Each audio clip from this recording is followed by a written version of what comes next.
You'd be in trouble For tonight if you... for anyone that doesn't start recording, there it is, it's going. So, we'll go back to our meeting, and as soon as you see yourself up in the corner, Tom, you're good to go.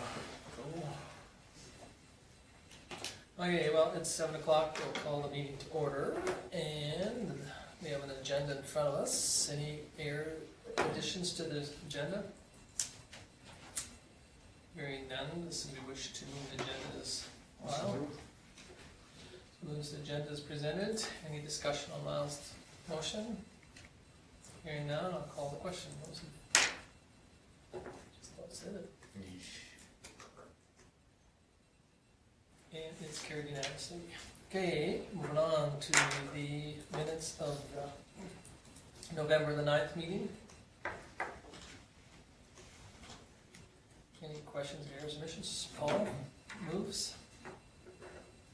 Any discussion on Paul's motion? Hearing none, we'll call the question.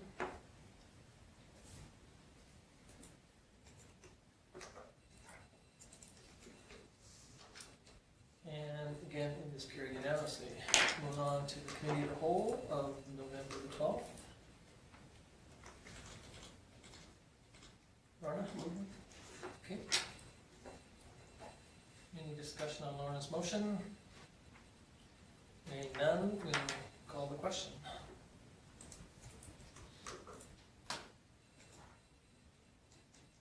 And it is carried unanimously. Okay, move on to public hearings, which we have none for tonight.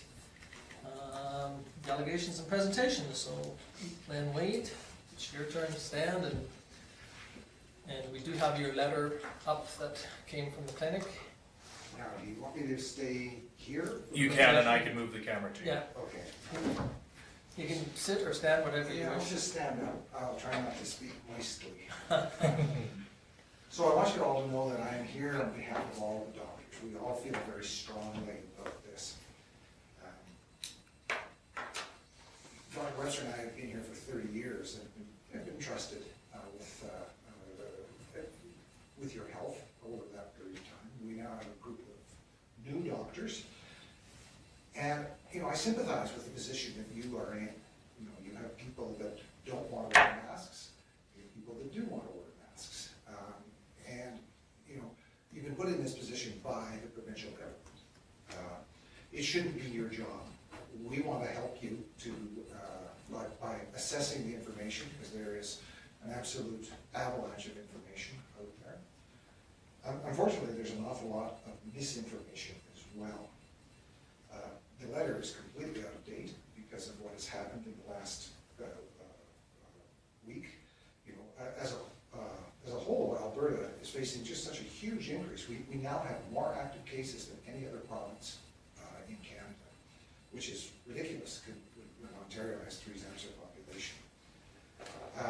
And yet we have the fewest restrictions of any province. If Calgary sees an increase, or Lethbridge sees an increase in COVID cases, we will see an increase. Without mandatory masks, people will get sick and some will die. Masks are only a part of our protective armor, but they are a key part. And I think the biggest thing that worries me is that because of the quarantine required for healthcare workers or teachers, you know, you may see hospitals, maybe not the entire hospital, but the emergency room close if we have a significant number of doctors sick. And it's not going to take very many of us to get sick to close our emergency room. And the same thing applies to the bigger city hospitals where we send our patients, and to the ICUs. These require specialty training. You don't want me running an ICU. Right now we have 102 cases in the county.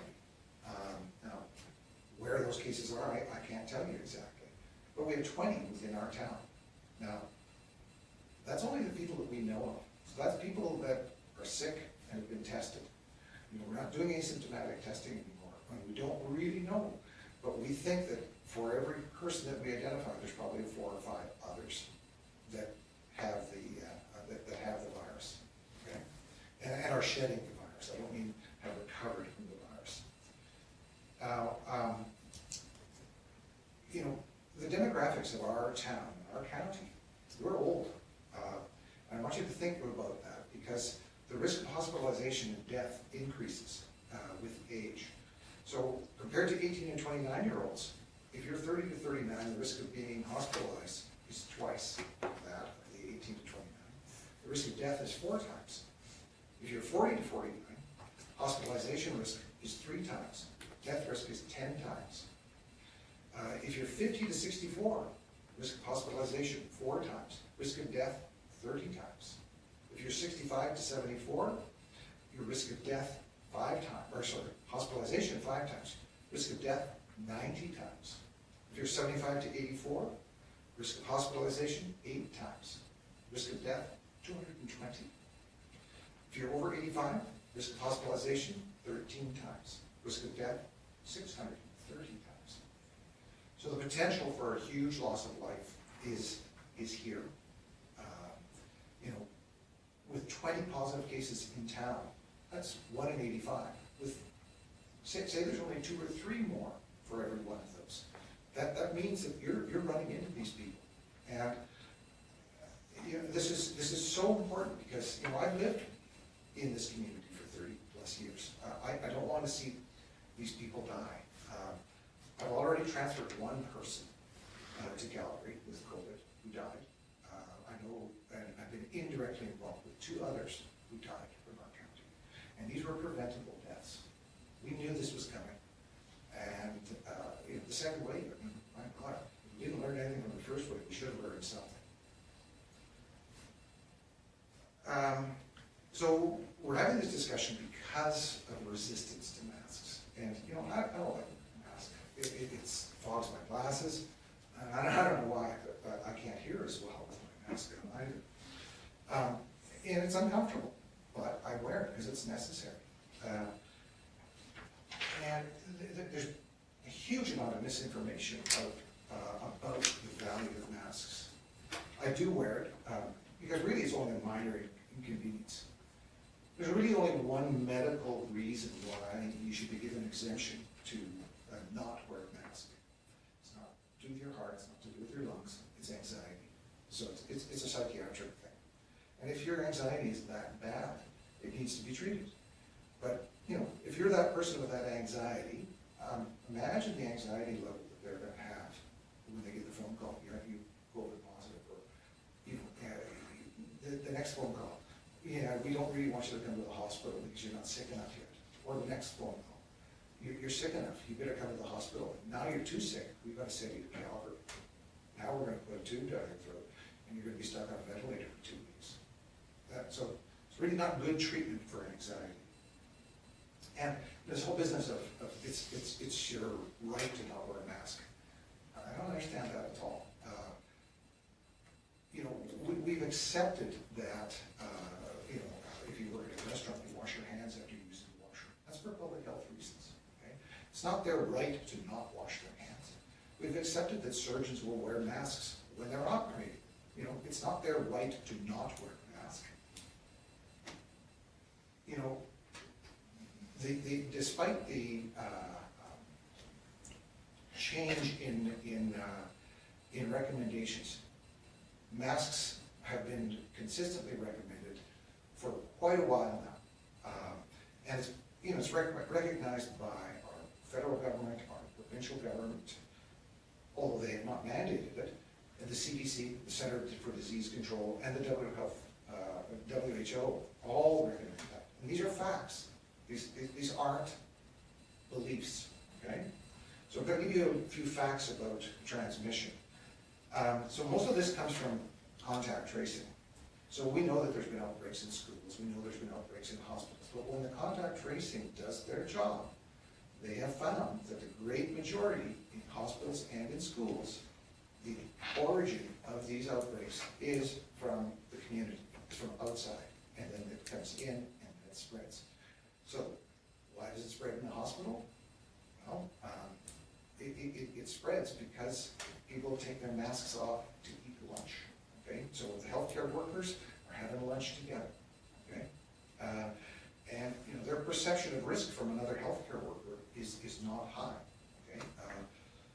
Now, So it's a breakdown of proper use of PPE.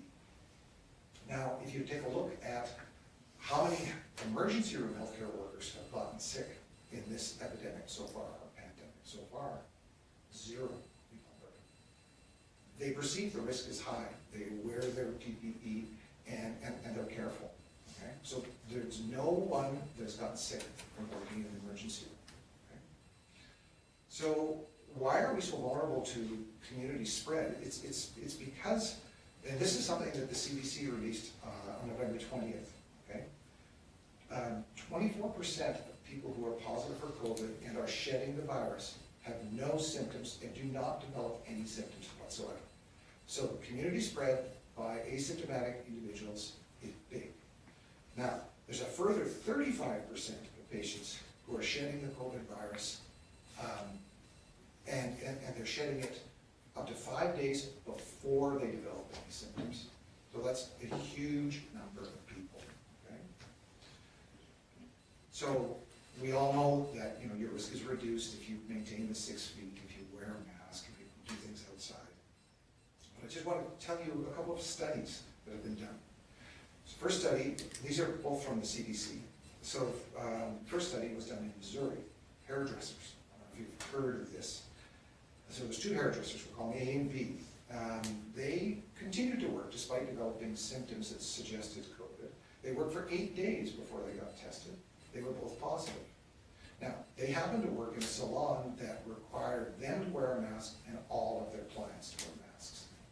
Now, the clients are average age 52, and the length of an appointment was more than 15 minutes. They saw 139 patients.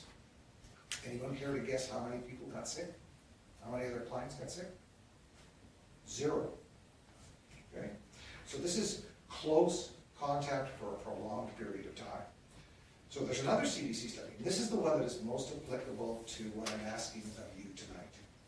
So in Kansas, on July 3rd, the governor said, I'm going to make masks mandatory in all of Kansas. Okay? And what they did is they reassessed this after on the 23rd of August. Now, unfortunately, law in Kansas allows certain counties, or all of the counties, the option of opting out of the governor's order.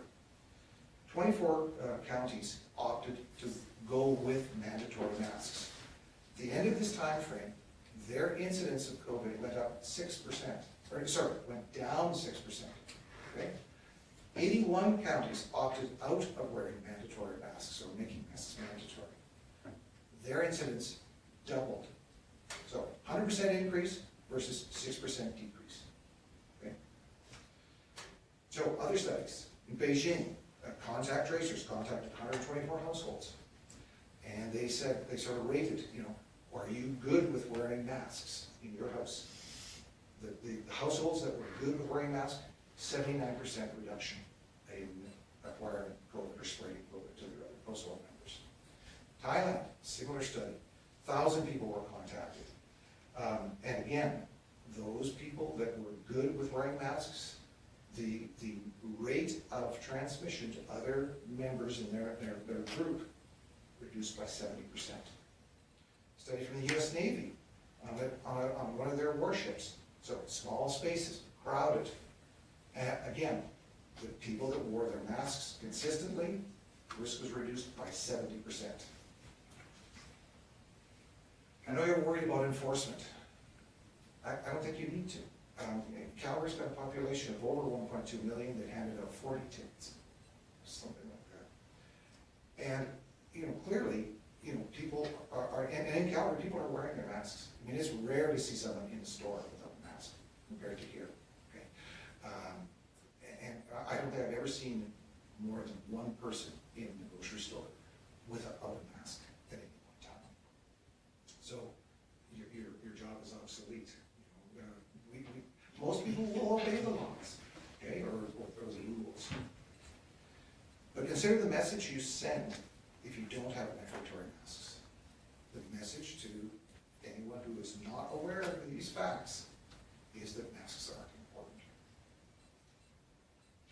So this issue is really about following advice based on scientifically valid facts rather than misinformation. I want to give you an example of misinformation.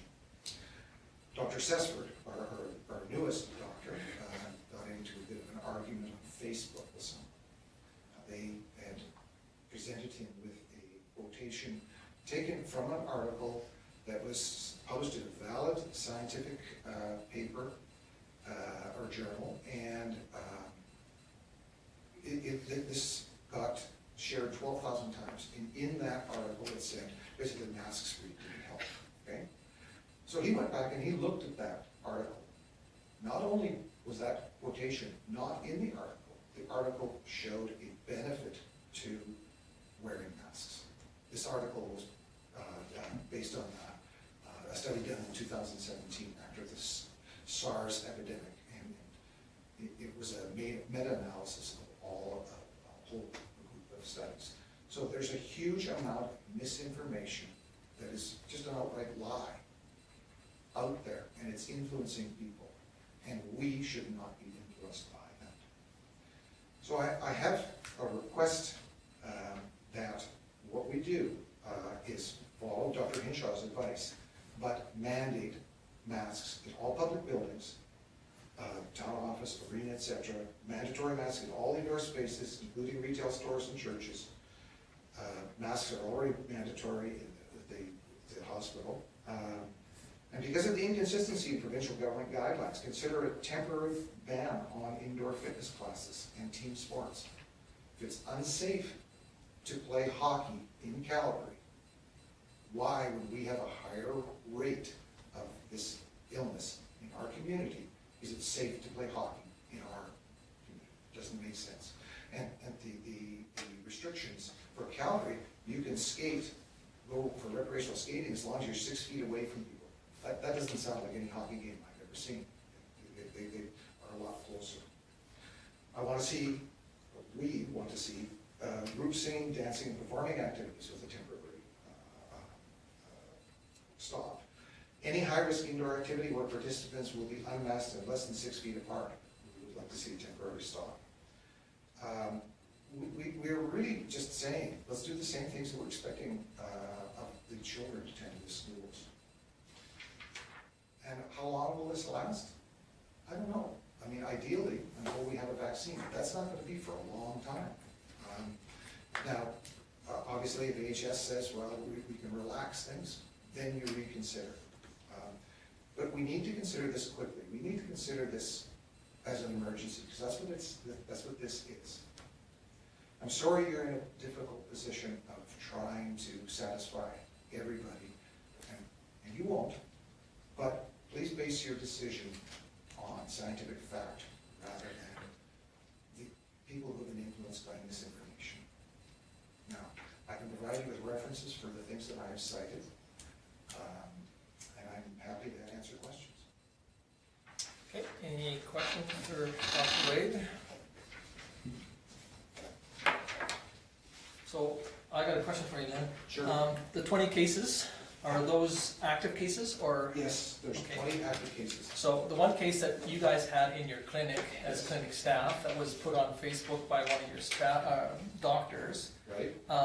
did you guys contact Trace back to see where Yes. you believe that she Yeah, received? she got it from a social function where they were not wearing masks. Okay. It did not spread to anyone in the clinic because we were wearing masks. Yeah. It So spread within that group. Okay, did she get caught at the door when they did the temperature check? And No, temperature is a very poor But yet that's a measure. factor that to get into the clinic, I have to have my temperature checked, I know. I have to wear a mask. That's AHS policy, it's not the. But get into the clinic, Yeah. do I have to do anything other than a temperature check and wear a mask? You should be, you have to go through a whole question. The 12 questions that are commonly there, that everybody circles in one big circle and signs at the bottom, correct? Yeah. That's the And same. people are lying about that.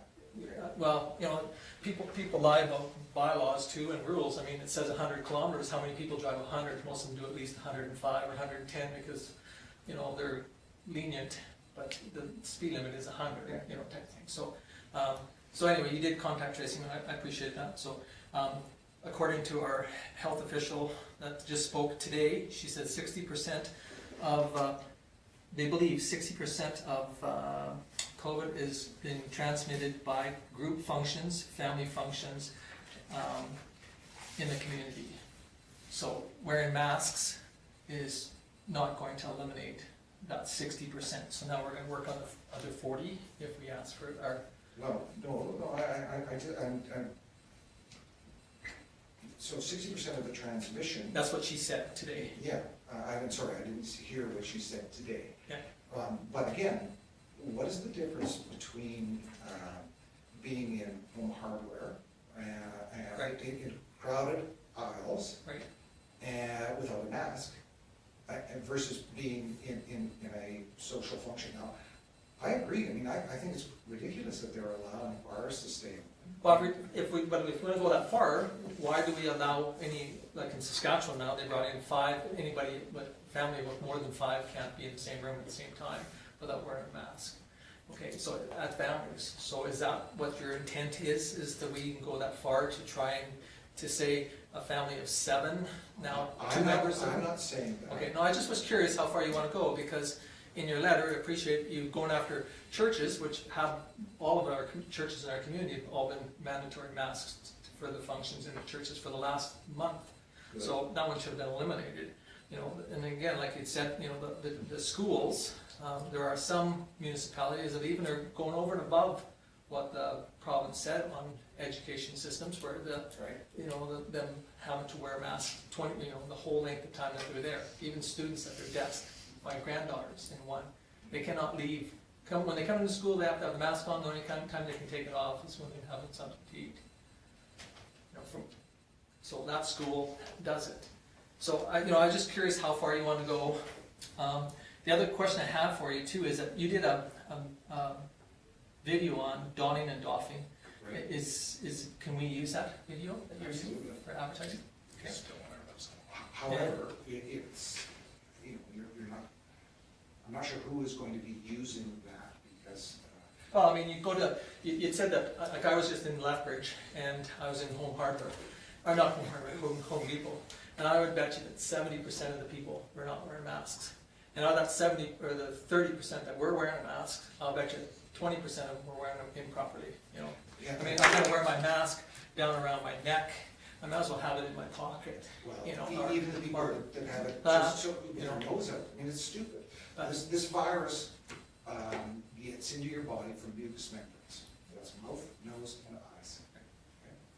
Okay? And the value of gowns is being researched right now, because maybe we don't need to be using gowns. Yeah. And again, you know, I was in a care facility today that you don't have to wear gowns anymore, but yet last week I was in a care facility in the town of Vulcan, and we have a gown, glove, mask, which is not a problem, you know, for some people, but anyway, I should don't want to hold up anybody else, but if somebody else has got any questions. And I know you talked about length, you know, Airdrie as an example has a minimum and a maximum, so if they have downtown, I'll pick fictitious figures, 5 or less in their community, they drop the mask bylaw. If it's up over 10, then the mask bylaw comes back in. So they have that category, but that's not what you're recommending. It makes no sense, because those 5 people, if they're from separate bubbles, Right. you're now sharing the possibility. I mean, remember, 50%, more than 50% of the people that are shedding the virus have no symptoms whatsoever. Okay.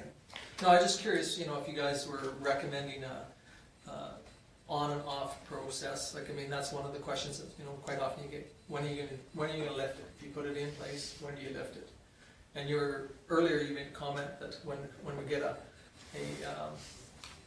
Herd immunity or I mean, ideally, herd immunity or a vaccine. vaccine. Yeah. We're not gonna get herd immunity. I mean, we know that the overall incidence in the general population is not high enough to provide us with herd immunity. And if we get to the point where we have herd immunity, we will have killed millions of people across the country. Because herd immunity is not effective until you've got about 70% of the people. And the death rate is somewhere between 1% and 2% of people who contract this will die. So 70%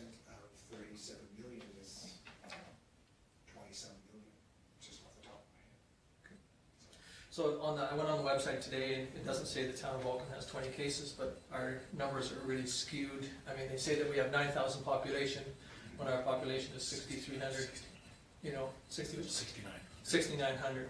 And we've been trying to get a question of how they came up with that number. And so I have a friend that's in another municipality that's having the same issues. So anyway, they did all the numbers, they calculated all the numbers of all the ones that AHS have put on their web app, on the map of populations. And right now, we're about 30% higher than the population of the province of Alberta, according to the, that 30% error. And again, we're not saying that they did it deliberately to skew the numbers. It's just, I think that the people that are doing the inputting the numbers are not putting them into the right categories, because. Yeah, I noticed that the maps don't really correspond, but it doesn't matter, I mean. Well, it does, because, people are using that as gospel. It's 20 within the town, that's. The 20 that that we've never heard about until tonight, because it's not on any documentation that AHS has put out. Well, yeah, we got that number from AHS documentation over the weekend. We tried to get information We made a request on Friday. Friday about for, mapping. We sent a letter and they didn't even respond. We haven't even Because heard. there's huge anomalies within the mapping. We have one map that said on Friday that we had 88 active cases. The exact same map said that we had 13 active. And then the contract tracing one said that is the one that everybody's using as gospel, saying that we are 900 person. And that versus, this was Friday, but yeah, that we were 900 per capita, and they still haven't responded to us with that. And a huge anomaly there, because when we were at 13, we were less than everyone around us. And that's causing some anxiety with, Well, yeah, obviously, you guys and our public as well. We had phone calls asking us where these, because we have consistently, through our regional emergency partnership, and that's who sent this letter, was all 7 municipalities within the county of Vulcan. And we sent it asking for clarification, because we had mixed messages throughout the entire community of what our numbers are and what it means for. And we as a collective group have tried to make sure that we're passing on every community, whether it be Carmagay to Arrowwood, is passing on the same accurate information from AHS, and they're not providing us with accurate information But anymore. whether we consider that there's 9,000 people in the county, or almost 7,000 in the county, doesn't change the fact that there's a lot of people out there that are shedding the virus and have no symptoms. There's no travel restrictions, so they are walking around. This is like some science fiction zombie movie. They're walking around with us, and that's the whole purpose. I mean, I think the thing to focus on, the Kansas study, I mean, for God's sake, that 6% decrease in 1 month versus 100% increase. Now that's huge. So whether we're talking 13 people in town or 20 people in town, 13 people in town still puts us well over the 50 per 100,000. 13 out of 1,700. Oh yeah, no, I was wondering where the number, and you said, could we get a copy of that, your documentation?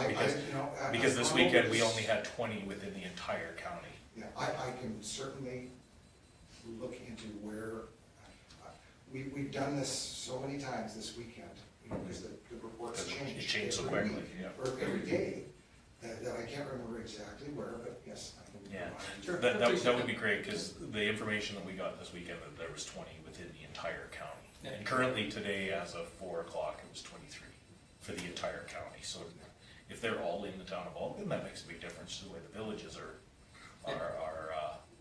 reporting this as well. Yeah, and again, just, I wouldn't focus on the number of people who have actually been found to have the virus. I would focus on the fact that there's probably somewhere between 3 and 4 for every one of those persons out there that have it and are shedding the virus. Any other questions for Dr. Wade? No? Again, thank you very much for taking the time to come. All right. And you're, again, like Kim said, you're welcome to stay until the end. And Oh, I do enough meetings.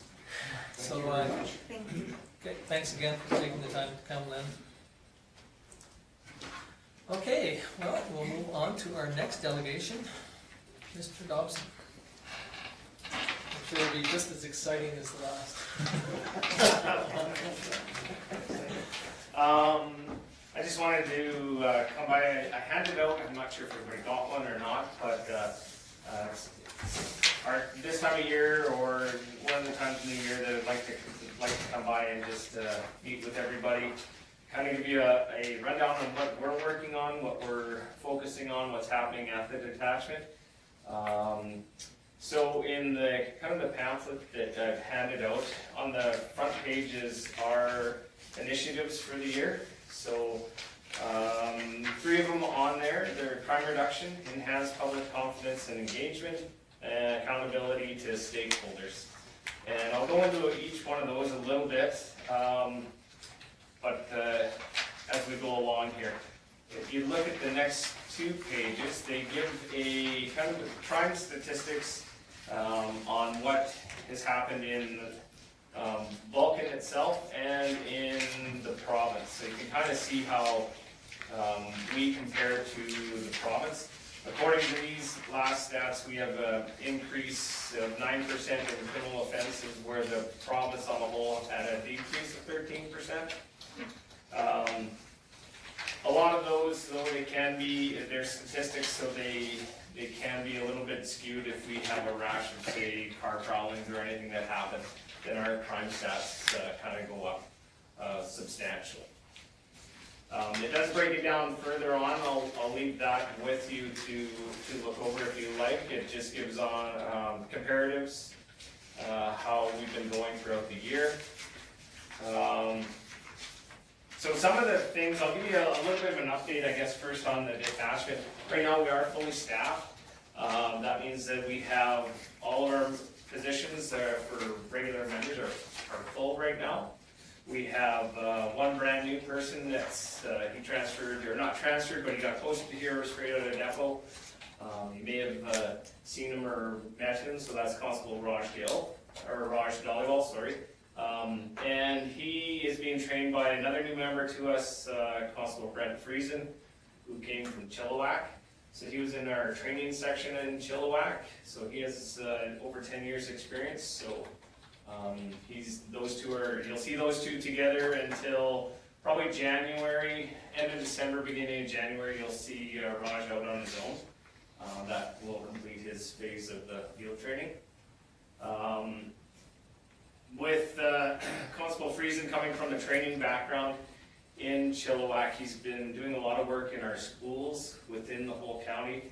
He's gone to each of the schools working on their safe plans with them. He's done, they just did a lockdown drill here at our high school not too long ago, I think it was last week, which he said that went fantastic there.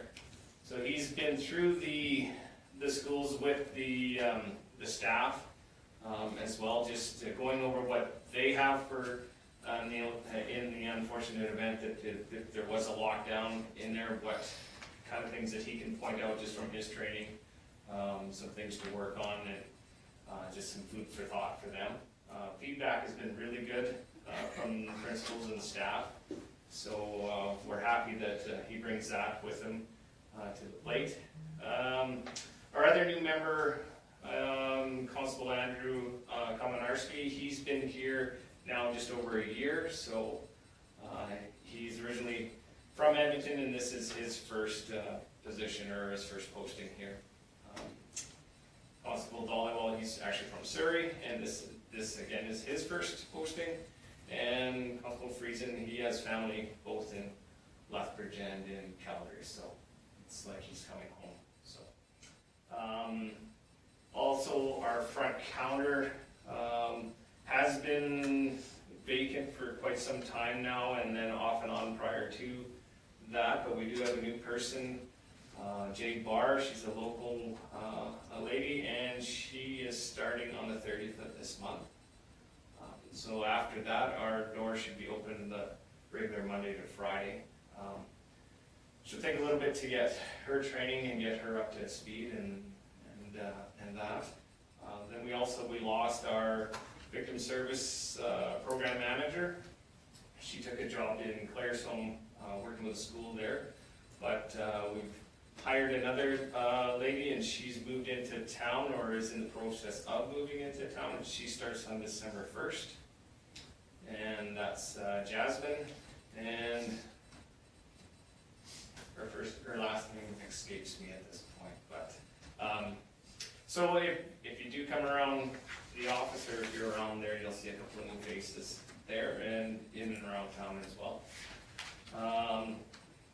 Some of the things that have happened most recently, if we look at things like our crime reduction portion on there, we did have the break-in and theft of the ATM out of our Market Street foods. And I'll give you a little bit of update if you haven't seen it online already.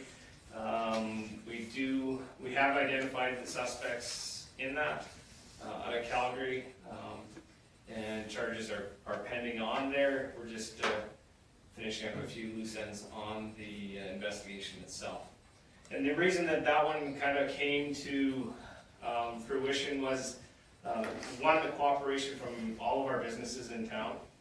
We had some fantastic video from different businesses around town, which kind of painted the picture of what we were dealing with there. They weren't just, it wasn't a spur of the moment crime.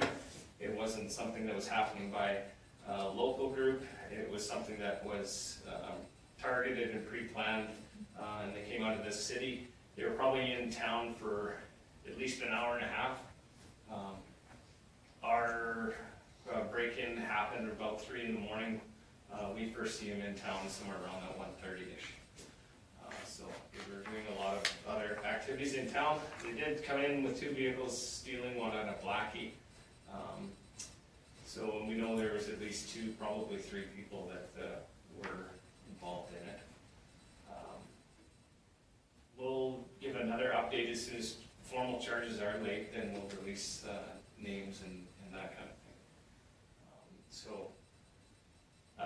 So that the video that we had, coupled with the fact that we used our crime analyst, which if we look at kind of what they were bringing up and promoting before, was these crime reduction spots and adding more resources and things like that. These are some of the resources that we don't actually see. They're not the boots on the ground, so to speak, here in Vulcan, but we certainly use them. So what happened when it all came together, we had it, we called up to our analyst and said, this is what we have, this is how it happened, what can you tell us? And so they go and they have crime analysts that are situated in, well, this one was out of Airdrie, so he has contacts in all the surrounding cities, Lethbridge, Calgary, Medicine Hat, Edmonton. They look for crime trends and similar patterns. And they came up with this one that Calgary police were working on. And just so happens their investigation, parts of it cooperated with what we were dealing with here. And so we got put together with them. And so now we're doing a little bit of a joint investigation with Calgary, because they have some pieces that we really need that help with our investigation here for laying the charges. But that being said, without that extra position, and again, it's not the boots on the ground or the person in the uniform, but it was a civilian position that's in behind the computer that puts everything together for us and says, here's a good target or a good suspect. So that's kind of what we see here out in the rural area. We don't see the increase of police members, but we have the supports that are there for us in behind. Some of the other work that they're doing too is there's been a push for some new legislation for the scrap metal places, and that's just come into effect. We haven't seen anything from it quite yet. As far as any big arrests, we've been sent out a lot of anomalies that are happening, people that are selling large amounts of scrap metal and things like that. So that's just in something that's coming up, so we're hoping that we'll be able to put some pieces together there as well, so. That's what kind of happens on our crime reduction. We have, number 2, our enhanced public confidence and engagement, so it's community engagement, and a lot of that goes back to the members that we have at the detachment and how they're involved with the community. And I'm pretty happy with the group that we have right now and their involvement. I think at one point we had everyone at our detachment was coaching at some point, our youth here in town, whether it be soccer, baseball, hockey, or what. That trend seems to be continuing. We have some new people in now too, so we're getting them involved as much as we can as well. And it'll be kind of up to them to where they take it from there. It is nice, we, just for an example, because of the involvement with the community, I was down in Champion the other day and going to get, or try out their new restaurant there, Scoops, and I walked up to the door and somebody says, "Hey Troy, how are you?" And I'm like, where is this coming from? And it was a group of the kids that had just come out of school and that. So I mean, the involvement that we had, and it was the kids that I had coached, so I mean, because we've gone out and done that, we're making those contacts, and it just shows that you actually, it does matter, and it does, what you're doing out there does help. So that was nice to see.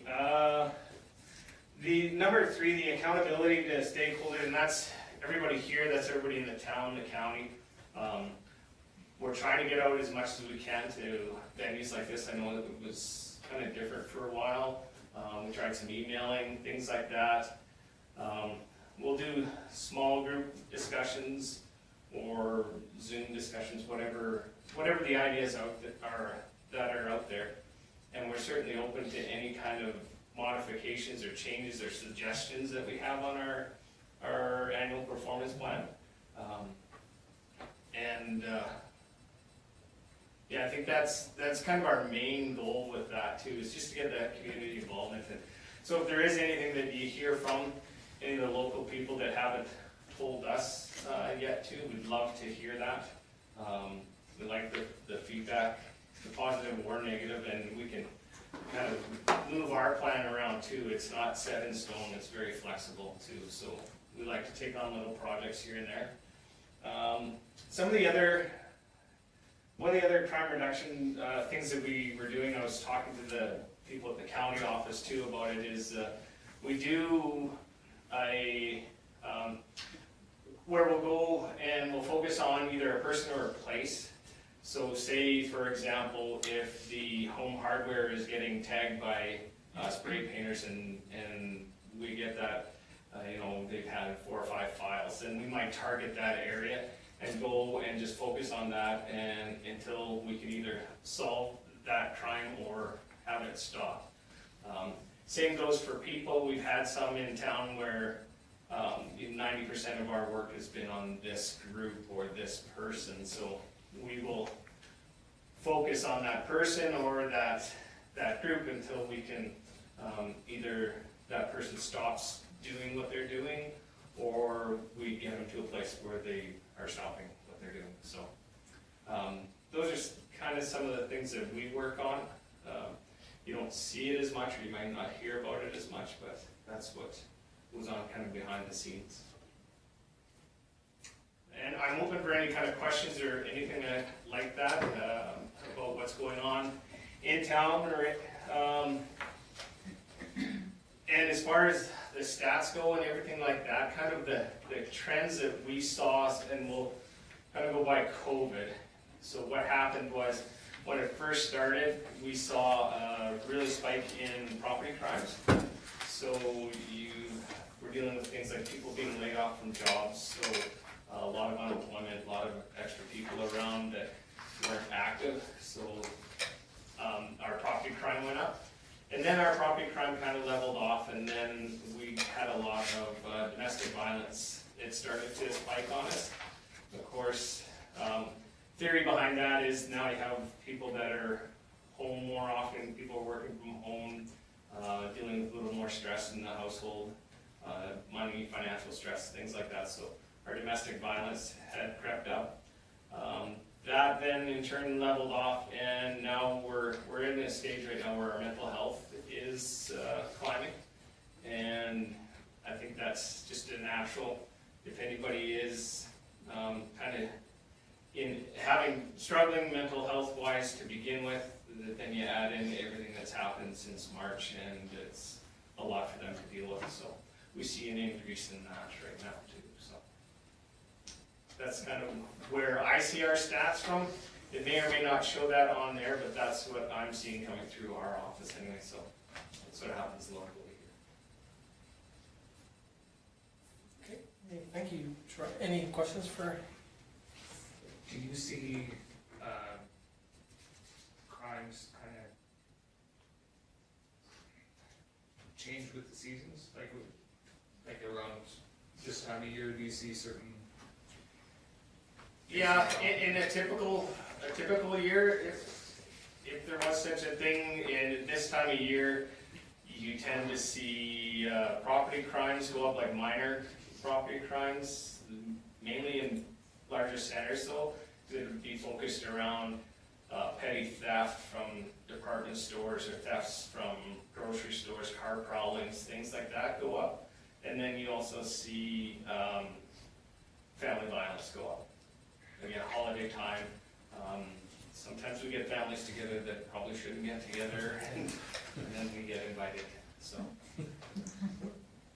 And then, like you said, the stress of everything else. Absolutely. And, I mean, our tempers aren't quite as well contained as they should be, and so, I mean, it's evolution, isn't it? So. It is. Typically that's for my years of policing. This has always been the busier time of year. I know it surprised me. I had an ulcer at one point in time, so I was looking at stress. And Christmas is high stress, weddings are high stress, things that I never thought would be stressful. A birthday, Should be celebrations. Yeah. Yeah. but they are. Okay, and so some of this funding that the municipalities are starting to, you personally potentially see that could be going to things that aren't, like I said, boots on the ground Right. in our community, but they're support staff that potentially could be utilized by the boots on the ground in our community. Yeah. Is that what you're? Absolutely. I mean, we had things that happened in the county, maybe not the town, but we've had, since I've been here, we've used specialty units. We use our IDENT section on the Lethbridge constantly. They were involved in Market Street too, whether we had tire imprints, footwear, fingerprinting, that kind of thing. We've used our bomb squad out here, where we had a mailbox just north of town that got blown up. We've used our crime reduction team here also when we did a search warrant just north of town again on a marijuana grow-op out there. We had our helicopter search and rescue, and then we used a bunch of surrounding resources as well for our drowning we had at Lake McGregor. So we use all of these resources, but they kind of just, they come in and then they disappear, but they're there for us at, they're a phone call away for the most part. I mean, our helicopter, when it came down from the drowning, it came from Edmonton and flew down. I mean, it doesn't cost the town anymore. That's just what you get, right? When you go into, say, a domestic violence, do you take mental health workers with you? No, Do you ever see that as something you will have to do? we'll have to do, or we would like to do. Would like to do, maybe? I don't know. I don't think that I would like to. Not on a domestic violence file. That would be a nice thing to have after. The domestic violence file can be very volatile. I don't know that you'd want to bring in third parties into that kind of a scenario. The mental health, it's really a tough area for mental health, because a lot of times when we're dealing with mental health from our point of view or from our side, we've been called because things have gone really ugly. And bringing a mental health worker that may not have any kind of training or any kind of equipment with them, I think then we're putting their lives at risk too. Mental health is great to have there after we kind of get that situation under control, and if they could be there at the hospital to, once the person is there, that would be where I would see it, or would like to see it. Whether it goes that way, I don't know. I know there are people that are places that are trying, having a mental health worker with the police when they go, but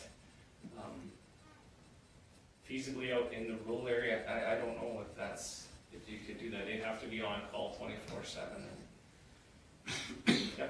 Sorry, but isn't that kind of a lot of victim services and some of the things that they're utilized for, like a lot of crossover with the support in the hospitals and that kind of thing? No, it depends on the situation. The victim services is more how it sounds like. It's more victims of crime, where mental health, are they a victim of crime, or they're a victim of their own mental health, right? A lot of times we're dealing with somebody that is trying to harm, or might be trying to harm themselves, or their actions are putting other people in harm's way.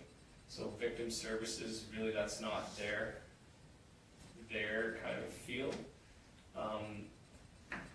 They certainly could refer people, but they'd be referring somebody to a mental health worker, so that's who you want there, as a mental health worker at the end. That makes sense. It does, and thank you for clarifying that kind of distinction, because to me, especially being involved in victim services, there's a lot of kind of overlaps, and especially rurally, people just try and fit in with They kind of hit the jack of all trades there. They do a lot of referring or referrals. Where we've seen victim services come in to, some places use them with their family violence units, right? So that they can get with that victim early. But again, you don't want to bring somebody right into when, the fists are still flying and stuff like that. Okay, any other questions?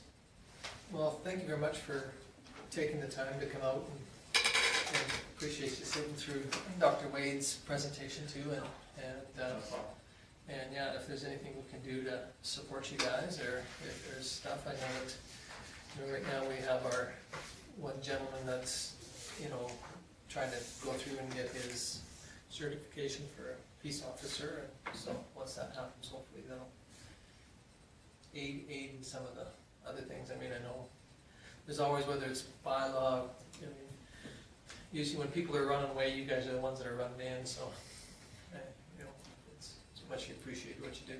Well, thank you. Great. Okay. Well, thank you very much. And like I said, if anything comes up or anybody gets any suggestions or comments or whatever, our door's always open. Well, it's locked, but it's locked. The phone is there out front of our office, and it goes right to our dispatcher 24/7. So if anybody, or if you ever hear of anybody going to the offices, they can't get in, or they can't, and they keep going, just tell them they just have to pick up the phone there. Yeah. And a lot of times we have a member in the office, maybe we might be doing up reports or things like that, and he'll come and help anybody at the door. Okay. Really appreciate it. Troy likes it when you phone him out of the blue. Yeah. Great, and you're welcome to stay too, if you'd like, or. It's really exciting. Okay, thank you very much for I coming can again. see it online. Yeah. Yes, I'm ready. Okay. Thanks, all Troy. right. Thank you. Okay, well, we'll move on to correspondence and information. So we've got cash statements. Is on the financial, because nothing under correspondence. Cash statement. Any questions? I know our numbers are getting kind of smaller. Yeah, I'm looking for some more zeros to be added on here. So is this what you should expect at this point in the year? It is October, and we are in the midst of the end of paying the bills for the pool, so. Yes. Okay. The fact that we are not in into our line of credit yet is very promising. And of course, that includes all tax money that we've collected for this year as well. I would move that we receive this for information. Okay, so Lorna moves it for information. Any discussion on Lorna's motion? Hearing none, we'll call the question.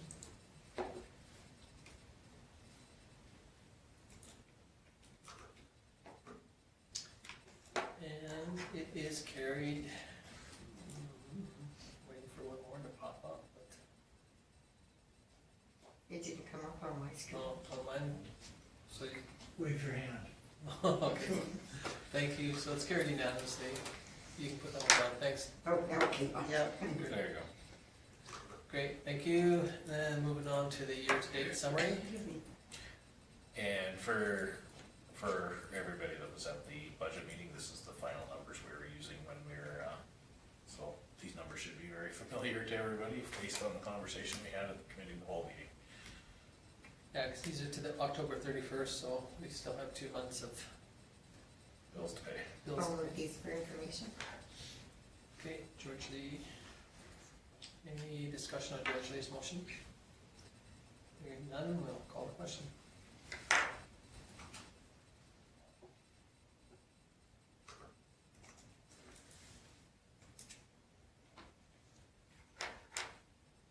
Did it come up for Mine you? didn't come up again, Karen. Okay, so yes? Yeah, She moved it too, so. There it is. there it is, up now. Thank you very much. So a couple of those numbers in that though document that they'll change, because you guys only take out information at once a year type thing. Yeah, so you're talking about the, most likely the revenue for, the expenses for the equipment, those sort of things. Well, the one, a big one was for me too, is on the contract that we have with water. Yes. It hasn't got, if you look at it today, you go, holy mackerel, you know, there's only 2 months left and yet, you know. Yeah. The other one, worth noting is, the equipment maintenance. Right. That we bring in for revenue under shop that is expensed under the water for, use of equipment by the Water Commission. That's a once a year thing, we do it at the end of the year, so that's why that, when we talk about it on the budget side, it's there, but it won't be anything that, changes hands until the end of the year when we do our final. Is there a reason why we don't do it quarterly? No, it's just, end of the year, cause, like the hydrant rentals, those sort of things, it's a one item in, one item out, so. Yeah. It could be done. I do appreciate that, but the one that bothers me the most is the contracted service for the water treatment. The water treatment. Well, I mean, you know, if I was a third party looking at this document and said, you know, why is that like that? If it was done quarterly, the numbers, you'd sit back and say, you know, if you're a number person, you'd say there's only 2 months left. You know, But it is, for income, we've billed out 200, the contract's for 240, we only have 40 outstanding. expenses on that one. The expenses on that, yeah, because we don't do Right.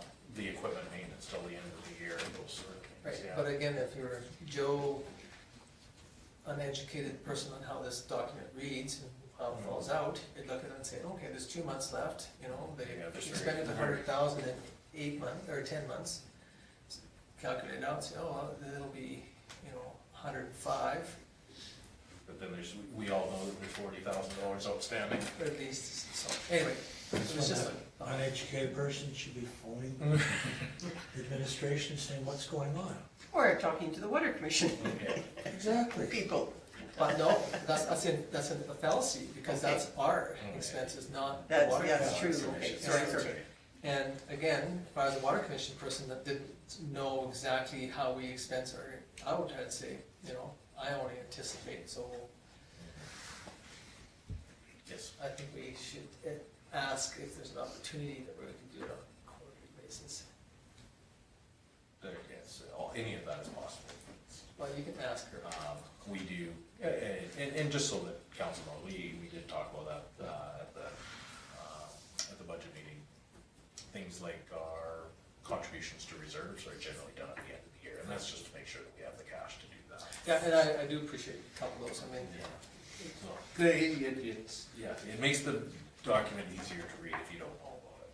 right, Those things, for sure. okay. I have a note. No bylaws or policies in front of us tonight, so we'll move on to current businesses, the recurring grants. Through the committee of the whole meeting, council asked us to review this. You didn't put it formally in a motion, so in order to do that, we need to do that through resolution. You guys know that all of the recurring grants are covered in the policy, and the conversation that we had was based on budget constraints for the 2021 year. So I put together the report that breaks down where everything's at, and based on your discussion, put together the recommendation that because the Chamber of Commerce hasn't asked funding for 2019 or 2020, that would be reduced to 0 for this year, and then 10% on all the rest. Any thoughts or questions? If not, we need to make a motion. We're saving about 5,000. Yes. Moving 5,000 within the budget, yeah. Yes. The savings will be about 3,300, and then removing the Chamber of Commerce, which they didn't pull money last year or the year before, we had it in the budget. So, yeah, this way you don't have to amend your policy, so it will return back for 2022, and you can review it again at budget time then. Okay. Okay, somebody wish to make a motion, please?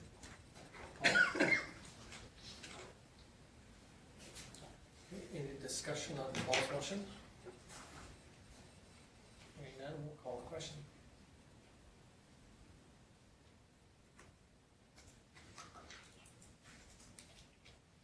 I don't know why my question doesn't come up at all. Yeah, because it's, Wave your hand again. That doesn't even work. okay, so it's carried unanimously. Thank you. Oh, thank you. Because she put it Yeah, she put it in. Oh, okay. So the question doesn't even come up for you, Tom? No,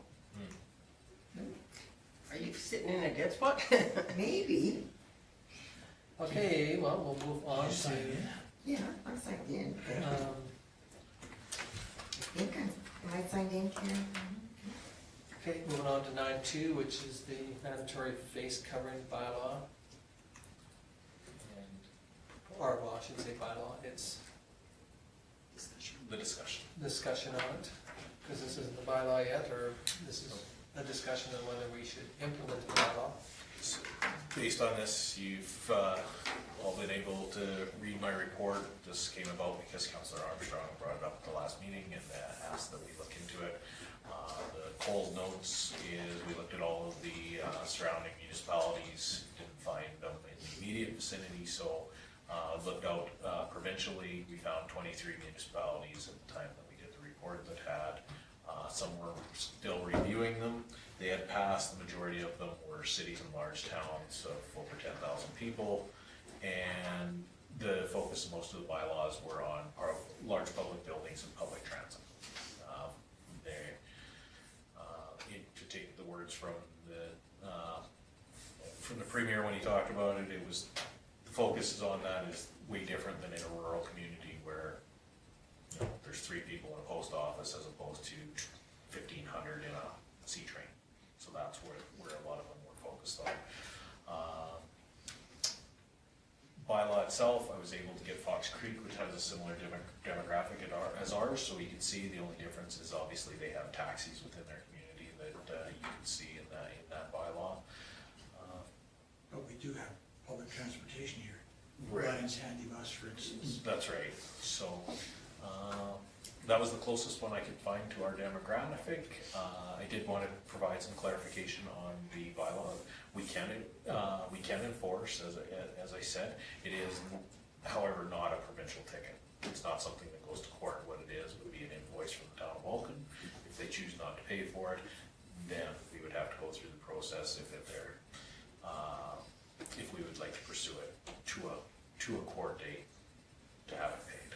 So it's just one more step, a little bit more difficult, but it can be done. the information, letters we received, the bylaw, the letters we received from members of the community. I understand that social media was very active in discussing it, so. I read every darn one of them. I'm not on social media, so I never read one of them, but I've got people that participate in social media and kind of relay some of the discussions, the pros and the cons, and how some people were slammed fairly good in social media on their views, which is very disappointing that, you know, we can't accept the views of whether it's positive or negative on any of this process, but, you know, we did a bit of a survey around us too. Strathmore, it went to the council, it was defeated. Claresholm was defeated. Nanton was defeated. High River was defeated. Turner Valley, or Turner Valley, or I didn't go to one of them check was too those. defeated. It was defeated. Yeah. And some of the defeating portion was, it wasn't that the councils of the day believed that masks wasn't a positive method. Most of them believed that it was a provincial issue that should be done, and probably will happen tomorrow. And the other issue is that the length of time it potentially takes to do it again. So since we don't have a bylaw, we wouldn't be able to put that in place until December the 9th or 10th? 15th. Or 15th, is it? 14th. So that would be the soonest we could do, whereas some of them have done a push that advertising, like if you go to Claresholm and Nanton, big sign out front, you know, there's electronic, it says, you know, we promote that you wear masks within our municipality. And so they're pushing on the opposite side of saying, we're gonna promote mask wearing or a proper face covering in the municipality as it is to try and do it the opposite way around. In going through all those Facebook posts, comments, I thought it did occur to me that we're all used to walking into a restaurant that says no shoes, no shirt, no service. Why is a mask any different? Well, it's pretty hard to eat. You can eat without shoes. No, but the store I like owner to see of you- whatever store can say, you must wear a mask to come into this store. Correct. You're right 100% that, you know, that the business could do that. Yeah. There's no law that says you shirts and shoes No, and but there is, we have philosophy some moral authority. of that. Yeah. Correct.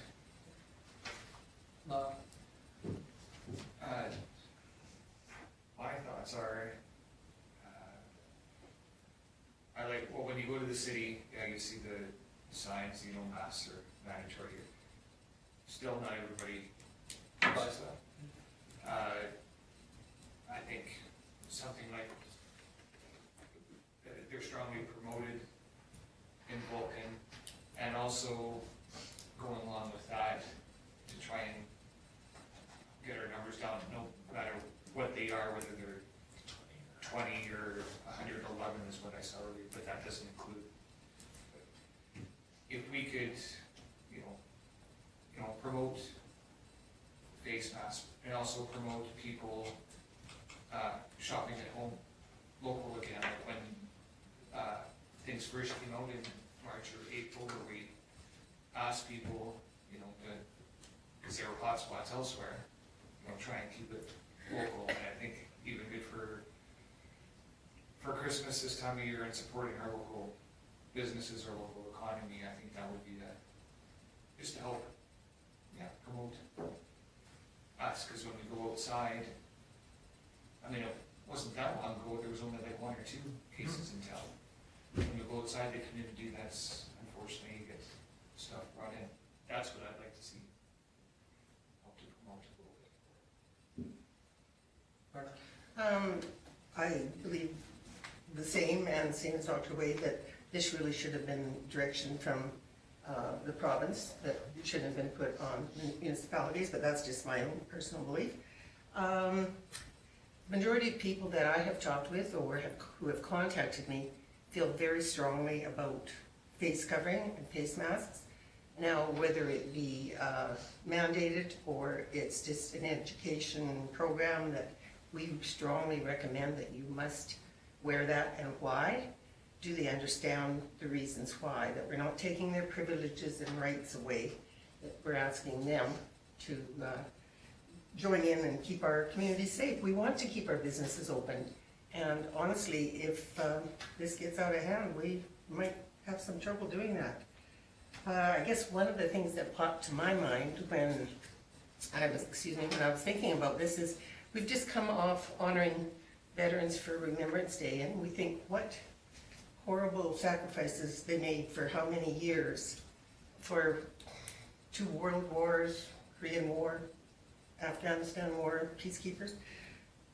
To me, personally, putting a mask on, whether I believe it helps or not, is really a non-issue. I think it truly is something very simple to do, but that is my belief again, and people that I have talked to. We want to keep our schools open. We don't want to overburden our healthcare system, and that may be a problem just because people wear out. And I don't know, I think we just want to be kind, caring people to our community. But don't most of our public buildings, don't they wear masks in them now? Or don't they wear masks in the arena? Well, our arena's closed. It's open again? Arena's still. Oh, okay. This- I don't know, I mean, you go for a walk, in walking, do you guys wear masks when you walk over to the arena, or the corner, don't you walk every morning, or at the? No, no. It was closed down for a long time Oh, okay. because of it. It's opened back up, but I don't know if Bonnie's implemented a mask thing or not. Depending on the event, what they're doing, the activity. If you can maintain 6 feet, then it's not, but it's always been recommended. If I can, from the regional messaging that we've been putting, since the very beginning in March, we've made sure that we're putting out consistent messages, whether it be the town, county, villages, because all of our COVID information that comes from the province goes only to the county. So town of Vulcan doesn't get any notification. So when we had to ask about the arena, we had to phone directly to our public health official to ask for, and you saw those emails that went back and forth with that when we closed, when we opened back up. And that's when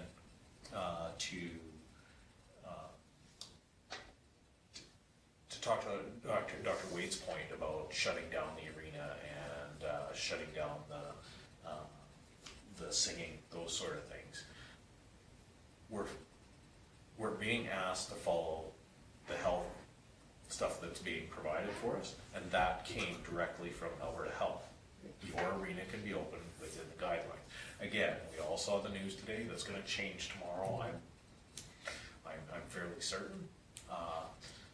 But we're from a regional standpoint, from a town standpoint, we're trying to make sure that we're being very consistent. And Lyle being our representative on that group, he gets the same messages that I do, that we used to put out twice a week. Now that we're down to weekly, every one of those has promoted wearing a mask. We engaged Dr. Wade to show people how to put them on, how to take them off. If you're looking at more, we just need to decide how that is. How do we promote it more? How do we support it more in our community? But I just want to make sure all the council knows we have been actively promoting wearing masks, those sort of things, washing hands, all of the things that are being asked for. And I think the businesses are trying to do their part. Like, you've got a couple of businesses downtown now that aren't going to be open late for Black Friday. And they've made it quite clear that they won't have a sale that night, that they'll have a week sale. So not everybody has to rush down there on Friday night and crowd the store out. So I think the businesses are starting to get on board with being a little bit more responsible. So in my opinion, I think the businesses, if they put a sign on their door that says masks are required for in here, or it's recommended you wear a mask while shopping in here, that we put it back on the business owners to give them that right of what they want done in their store. And the provincial government, when they come down with a mask bylaw that says everybody has to wear one, then we'll get on board, obviously, and everybody wear one. Because right now, you don't, when you're in the grocery store, go to mask on. Most people. Yeah, most people don't, yeah. A hardware store too, and Yeah. post office. You Exactly. got a comment, Michelle? I think it's just reiterating, agreeing with Lorna in the sense of, I think two very big issues and concerns that we should be and need to be thinking about is, first and foremost, the safety of our community and the high demographic that we have of seniors. And just the effect that, and the same thing, the engagement and promotion and getting the actual facts and knowledge out there, I think is really important because, like Dr. Wade said, there's so much misinformation. And in our community, keeping them safe should be our first and foremost priority, as well as, on the flip side, coming to Christmas, the worst possible scenario of having all of our local businesses shut down because we're small, we're rural. One season of missing out on any kind of Christmas revenue could sink more businesses than we believe locally. And if wearing a mask means that we get to keep our businesses open, we can keep spending local, we have the option of supporting our community, citizen-wise, community-wise, as well as business-wise. You know, like, is it really that much of a sacrifice, to kind of reiterate with Lorna, to wear masks and just really strongly invest in the engagement and promotion of it? And I do think, Georgia Lee as well, of giving, for lack of a better term, the decision up to the businesses locally to make and allowing them to have that right. But at the same time, you know, making sure that we're sending the right message and we are promoting, we are engaging, because it doesn't kind of matter, regardless of anything else, and like I said, especially misinformation and the sharing of knowledge, you know, just trying to do the best thing for our community, safety-wise, economy-wise, like that just makes sense. But don't you think sometimes too, with putting the mask bylaw in place, we could be forcing people out of town too to go shop? Like they say, well, I'll go to High River because you don't have to wear a mask there. Well, and I think, I don't You know, we lose necessarily, enough people out of our town now that goes to like Blackbridge, like Tom said, there was 50 people in Home Depot that without masks on. Like we lose enough of our public business out that goes out of town now. We implement this mask bylaw in town, how many more of those people are gonna follow? well, and I think, I don't necessarily believe, like I said, it's a lot of disregarding with Lorna, I don't necessarily believe that that's a municipality, local issue in terms of bylaw. I think that our money and efforts would be much better well spent in actually, like I said, you know, the promoting, and encouraging Yeah. and stuff like that, as opposed to, I think, a bylaw and having that type of stick versus carrot is just, it's not really a municipal responsibility.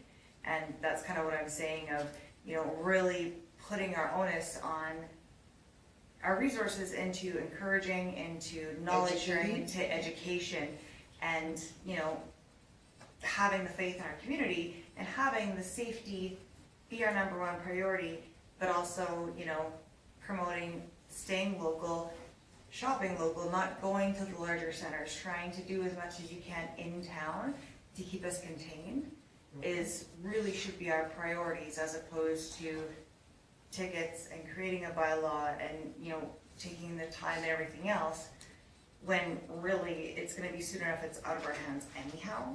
Yes. But I think our priorities, that's the way it should align, just personally. Okay. Well, As far as, what we, the town could do, we do have our electronic sign downtown. If we, could the town maybe do even something on our website that said we, town of Vulcan, promotes use of masks, strongly encourage, and I'm not sure how we could fit it, but if there was a way that we could promote, just be respectful and kind to one another, because what the fiasco that's, yes, I posted it online for people to share, and there was some good conversation there, some of it got out of hand, but, and it's not just happening in Vulcan, it's happening everywhere. I mean, if we could, you know, be something about respect, because there's certainly a lack of it these days, and it's, yeah, a little bit disturbing. Laura, I would like to see a poster available on the town website for businesses to to print download, yeah. that kind of along these lines with recommended, highly recommended, however you want to word it, but that looks nice and official, that people could go on the website, print that poster, and put it in their window. You betcha. I believe 100% what you're saying there. You know, a business could promote, Well, and I mean, if the we could town support them, built this poster, right? and then everybody could have one that was the same, there's that, also that level of consistency Right. where everywhere you go, you see the same poster, the same message. Same message, betcha. Yeah, no, I think you're right, Laura, that's a very good point, that we could, you know, create something that we could, the nice thing about doing that is it could be done in a short period of time, to be able to get out all the businesses, or, you know, if you wanna post it on your door of your home, you know, Well, it would be something you could do if you so desire. if it's on the website and anybody can print it, they can do what they wish with it, home, business, put it in the window of your car, I don't care, Yeah, but use it to your personal advantage. And that shows unity yeah, you throughout betcha. the whole thing, Yeah. so you don't have someone just, if someone's got a problem with it, well, oh, well, they're supporting it, they're supporting it, well, they're supporting it, and I would think that's a benefit. I guess one of the concerns I have is, as Tim says, we have recommended this all along, Mhm. and people are still Well, not We've buying into recommended, it. but the businesses in that haven't really recommended it, because they don't have signs on their doors or anything. So you go downtown, and we know that, because Market Street had a sign on their door there for a while, so you know that they wanted you to wear a mask in there. But then you go somewhere else in town, here's no sign, and you think, am I supposed to wear a mask in here, or don't I have to wear a mask in here? Well, But I and think that's, if there's every no business yeah. had one, then it would show, okay, all the businesses want us to wear a mask. But And I you think don't she's- have businesses that don't want to put that in, so here again, we won't have consistency. That's right, but I mean, it's up to them, so then you as a consumer wearing your mask, you can make the choice, do I want to walk into this business knowing that, you know, they're not promoting it or not? That's up to you as a consumer, whereas, you know, And that's where the respect needs to come in. You betcha. that People have that choice. you know, and I appreciate what, you know, Dr. Wade has said too, you know, that, I did 7 calls today, I wore my mask at all 7. One was in High River, and the lady thanked me for wearing a mask. They never wore a mask when I came in. I was protecting them, but they weren't protecting me in the philosophy of mask wearing. So then, you know, I went to Nanton, and, well, I went to Claire's home, and when I got there, the lady says, oh, I see you're wearing a mask, do you want me to wear a mask? And, you know, and then I went to the care center again, and all I had to do was wear a mask. Whereas here, when I went to the care center here, or the long-term, or the lodge, I have to wear gloves, a gown, and a mask, so I can go and sweat and work on an appliance in the room all by myself. That's like, my dad's at Tudor Manor in Okotoks, and you can't visit there unless you take their course on how you're allowed to visit. So I can't visit because their courses are all in the middle of the afternoon. So then I went to the last call in Nanton, and this guy was offended. He was really upset because I wore a mask, you know, and I got an hour-long lecture of why, exactly what Dr. Wade says, whether it's truthful or not, in his eyes, every word that he told me was gospel, and every word that Len was spewing was a fallacy. You know, so, you know, you kind of sit there and According go, to that guy. according to that guy in Nanton. You know, and he told Make sure me, that's clear. you know, he told me that, you know, he's got post-traumatic stress syndrome, and he says, I cannot wear a mask. He says, I will come totally unglued. Exactly what Dr. Wade said, you know, mental health. And we had another gentleman here tonight talking about mental health of our people in our community.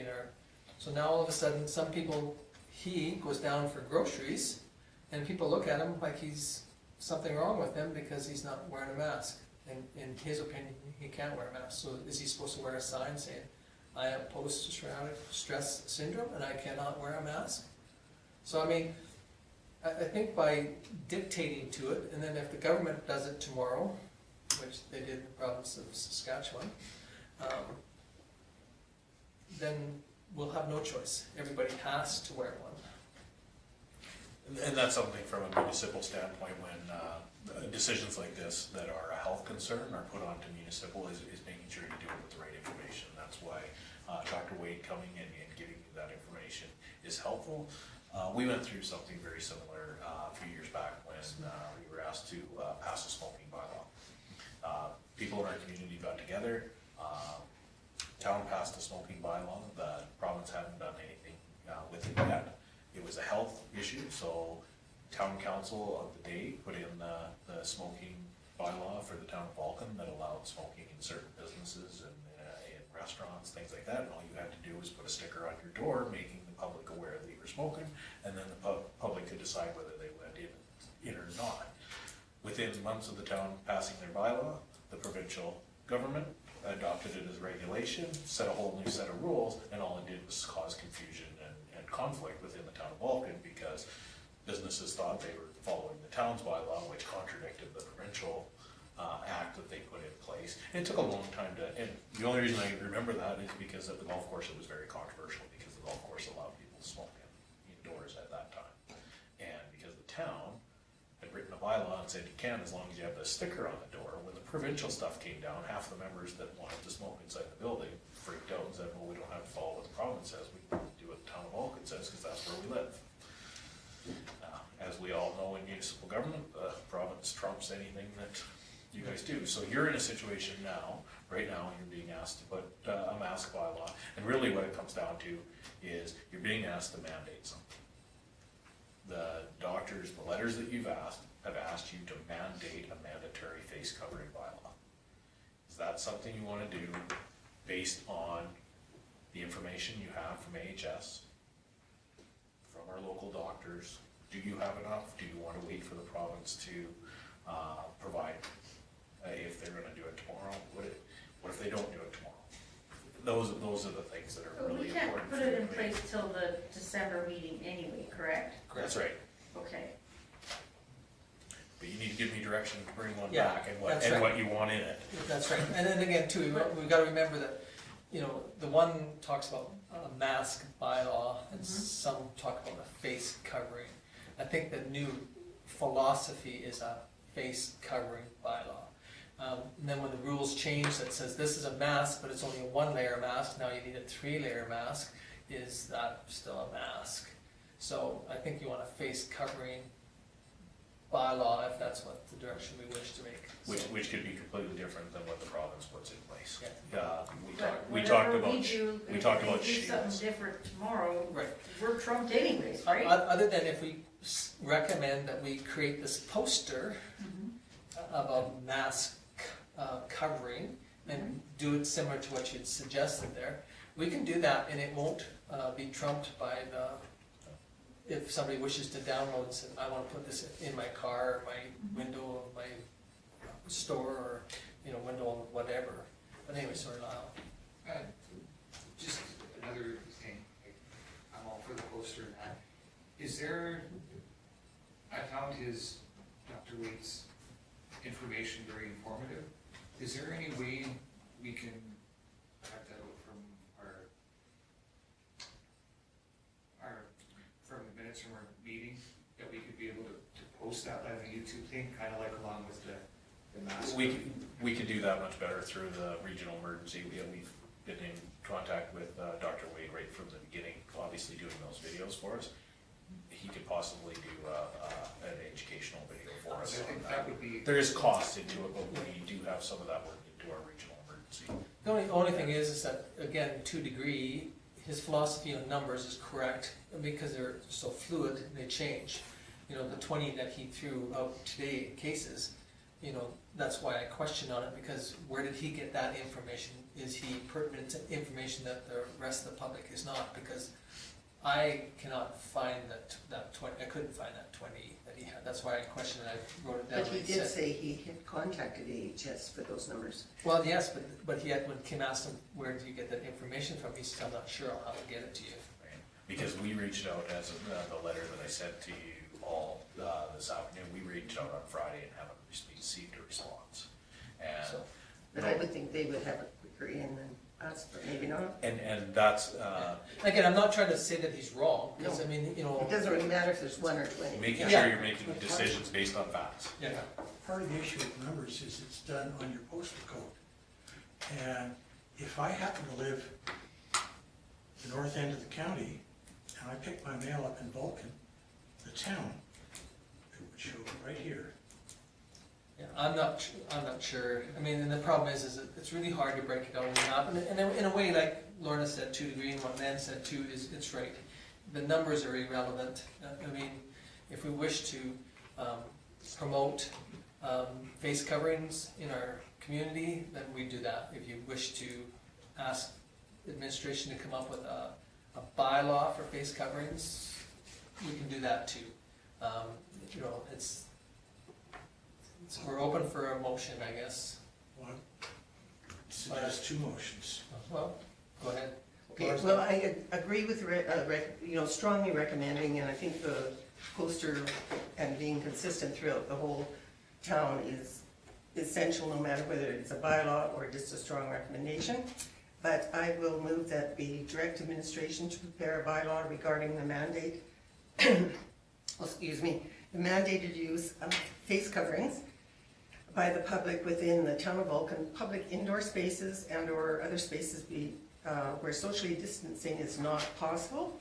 This direction is to only take effect by December 1st if the, Can't, you gotta move that Can't be date. by December Can't do it by 1st. December You have to 1st. pass your bylaw December 15th. Okay, yeah, so you can't bring it into the 15th, so you can change that. okay, well, how can I word it so that if something happens tomorrow, you don't have to go to all the trouble of making a bylaw? The province trumps us anyway. I know, but I don't want him, well, I guess you won't do it first thing in the morning anyhow.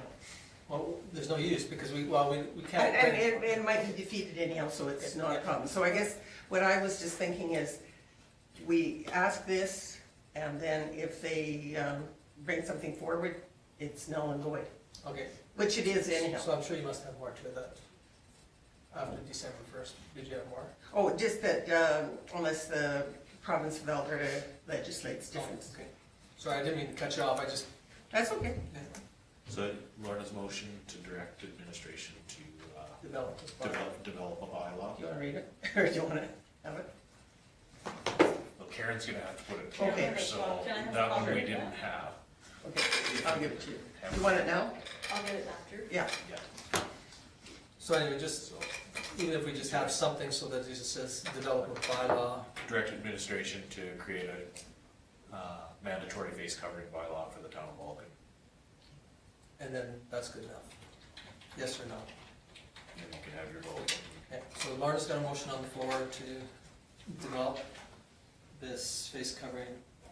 I assume you want a face covering, Yes, I did say that. okay, thank you. Any discussion on Lorna's motion? I'd actually prepared that because I thought we maybe had to have a motion and then discuss it. Well, theoretically, that's the proper way to do it, but we have never I know, followed those rules. but I just so thought maybe we were gonna follow them tonight, so I thought I'd be ready. I changed, but not usually that fast. Okay? So you got enough there to create a question? Yeah. Okay, so we'll call the question. Or, sorry, Al, did you have a comment? Sorry. I'm weighing back and forth on this, whether we go for a bylaw or not. I'm all for the poster thing. That's not in the, it's not in the Yeah. motion. Just leave it. So, okay, The motion let's that's leave it on the at that. floor is what we're, is there any more discussion on the motion that's on the floor? Okay, hearing none, we'll call the question.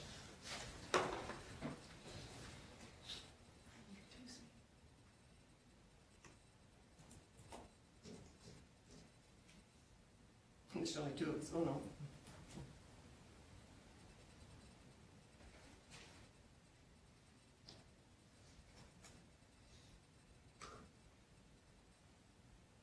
And it is defeated 4-3.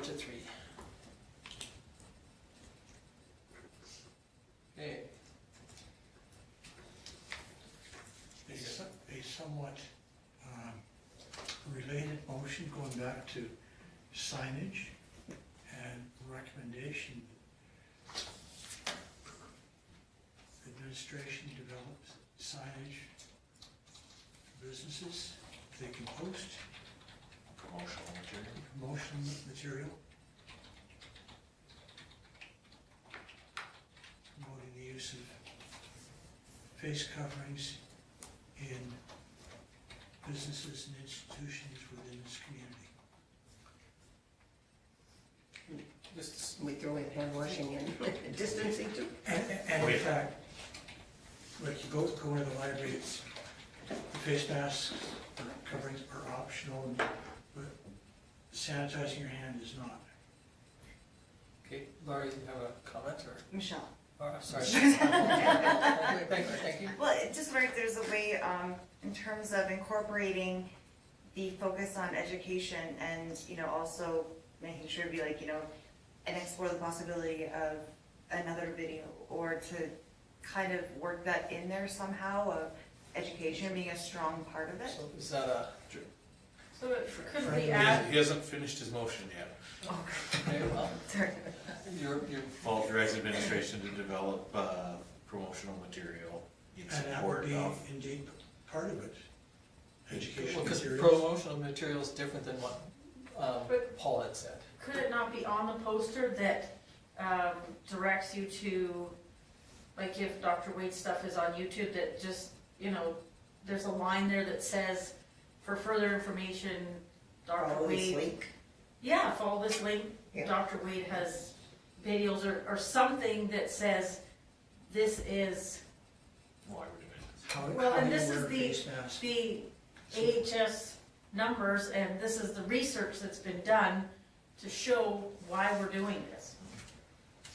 So is, I know, is that I'm just sure a we're suggestion to Well- add to the motion, or is that just under promotional, the administration? I would will just add? like to see something on this poster that directs you to where the information is that we're supposed to be putting up that Dr. Wade gave us Okay, tonight. so then you put a link to our Yes, town Vulcan website, where first two things on the website state the COVID-19 yes, but protocol of all our municipalities within the 7 in the county of Vulcan.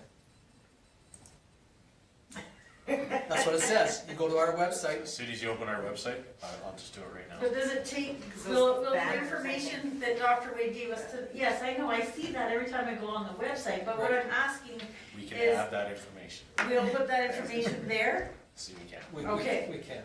So yes, then, I just want it reiterated on here that we have that information. Okay. Do you have the sense of emotion? Your motion being promotion material in support of face coverings. Okay.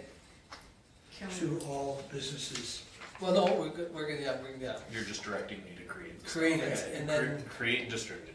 and, yeah. So can I be a total pain and ask if we can add to that, that if the province mandates it tomorrow, that the posters reflect that instead of our We're, recommendation? No, I think if you still do it the way exactly what we're doing here, they pick up what the province has said. So Okay. if you look at that and it says, go to the town of Vulcan's website, as soon as you pull that up, and if you click on it, if people would click on it Yeah. and read what it says, it is the latest, the greatest update that's out there. Okay, so, The numbers might not be 100% correct, but they're as close as you can get. okay, So I think that's probably our safest, because then we don't create something that's changes tomorrow. If Yeah. you go to this, it changes tomorrow, okay. but this poster wouldn't, is what Okay. I perceive, Laura. Yeah. And the poster does not get trumped by the province.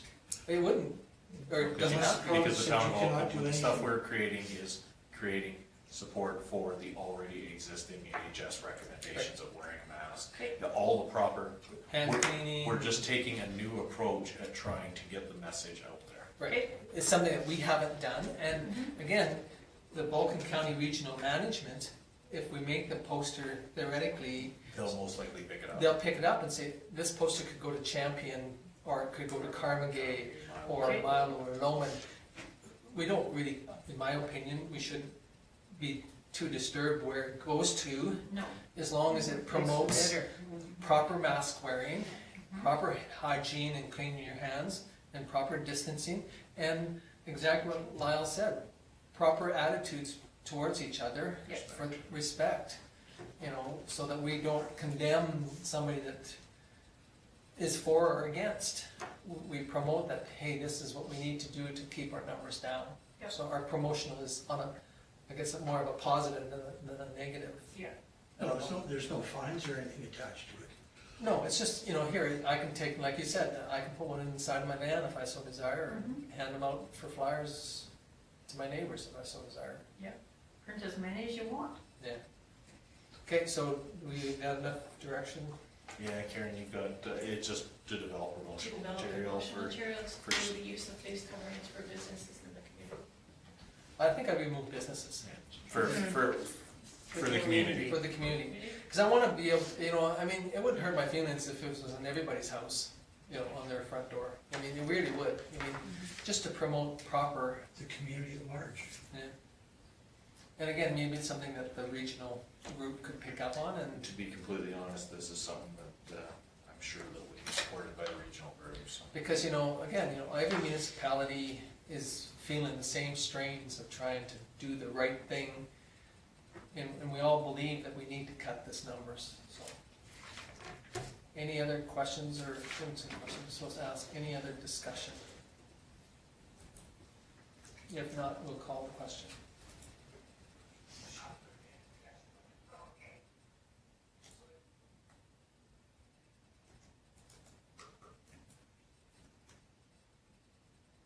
And it is carried unanimously. Thank you very much. And thank you very much everybody for participating in that meeting, discussion on it. It's the most important too. Okay, and moving on to reports. The Oldman River Regional Services Commission. Any questions for Lyle or anything on that one that he might be able to answer? He's probably answered all the questions. Okay, hearing nothing on that, moving on to the Marquis Foundation. Thank you, Marna, for bringing that. They send it. Oh, no, they don't. I'm sorry, I'd like to take the credit, but no. Well, you're much better at it than I am. On my committees, I don't seem to get them to do what they're. So any questions on the Peter Dawson Lodge? And I must admit, personally, I think our lodge is doing an excellent job on a personal basis. My mom's in there, and we get this update from Gloria on a weekly basis. It is great to have. So I send it off to all my brothers and sisters, and then they don't hear it secondhand from me. So I think that's, they need a pat on the back for what they're doing. We have a meeting tomorrow night, so I'll bring that forward. Well, it's muchly appreciated. Okay, any other comments or questions for Laura on that one? Okay, moving on to the Attraction and Retention Committee. Why got that wrong? I don't think so. Oh, you got attention and That's what they put on the top of their minutes. Attraction and retention. Attraction or retention committee is what they put on the top of their minutes. oh, whichever it's called, attraction and retention. That's good. Anyway, the minutes are there for. Okay, moving on to regional response to Elder Abuse Council. Any questions for George Lee? I had lots of questions. Well, I'm sure. Okay, if not, we'll move on to the golf course.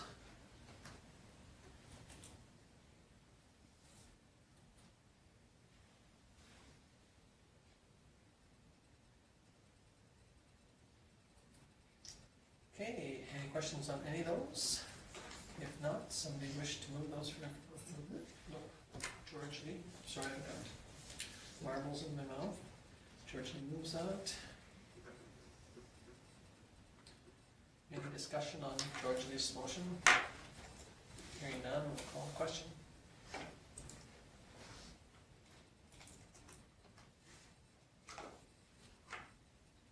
And it's carried unanimously. Okay, moving on to verbal reports. Councillor Taylor. I was at a golf course meeting the other night. I didn't take notes, expecting they would be here in time, and they weren't. They are. They are now. No. That was from the previous one. Oh, okay. But they will be here for the next one. Couple of questions did come up from ratepayers though. One is on signage for the CRC. You're driving along the highway there, and how do you know where the CRC is? And I understand that highways doesn't want a sign on the highway. Maybe we can paint one on the end of the arena. Just a thought. And also with the arena, the door between the arena and the concession slash curling rink is locked. Can people get access? It doesn't fit into the COVID plan that they have for directing traffic through the building, because they come in and then they have to exit through the far, everybody's exiting through the far side of the door, so they'd have to reroute that plan. I have an answer, thank you. Because the flow of traffic goes through the front doors and out the side doors on the opposite side of the building, so going back, so they have to go out and around and then back in, according to our current plan. Okay. Okay, that's all I've got. Okay, any questions for Paul? Okay, thank you, Paul. Moving on, Councillor Reports. I was at the elder abuse, and of course we got the minutes there, and I was also at victim services. I think they got tired of me asking questions, putting my hand up, because I didn't know what was going on, so I had to ask about everything. And that, but anyway, they're looking, well, they got a grant from the Black Spring Ridge through, for $4,000 for that. So that kind of helped them out a bit. They did look at their budget, and according to what I've seen on their budget, they're not in too bad a shape at all. Like they're doing quite well actually on it. They are looking at some new structuring through, I think it's the provincial government. They sent it out, and they sent out a questionnaire to all the board members, and they want it filled out, but Laura Gare said that we could just contact her and she would help us fill it out to what we want. From what I can understand, the provincial government kind of wants to put them all under one umbrella, kind of deal, which wouldn't work for our area, but anyway, that'll be more in the January, the new year, more of that'll come out. Yeah, that was about it. They had to elect a new secretary, so Justin got the job.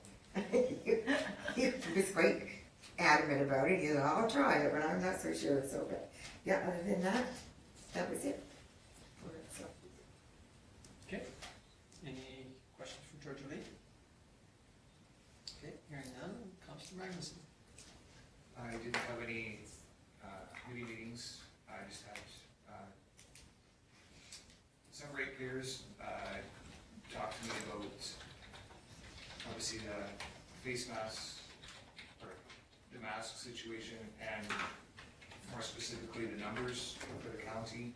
And I'm sure you'll be watching this evening, but it's nice to see. I can tell that that was already being addressed as of last Friday.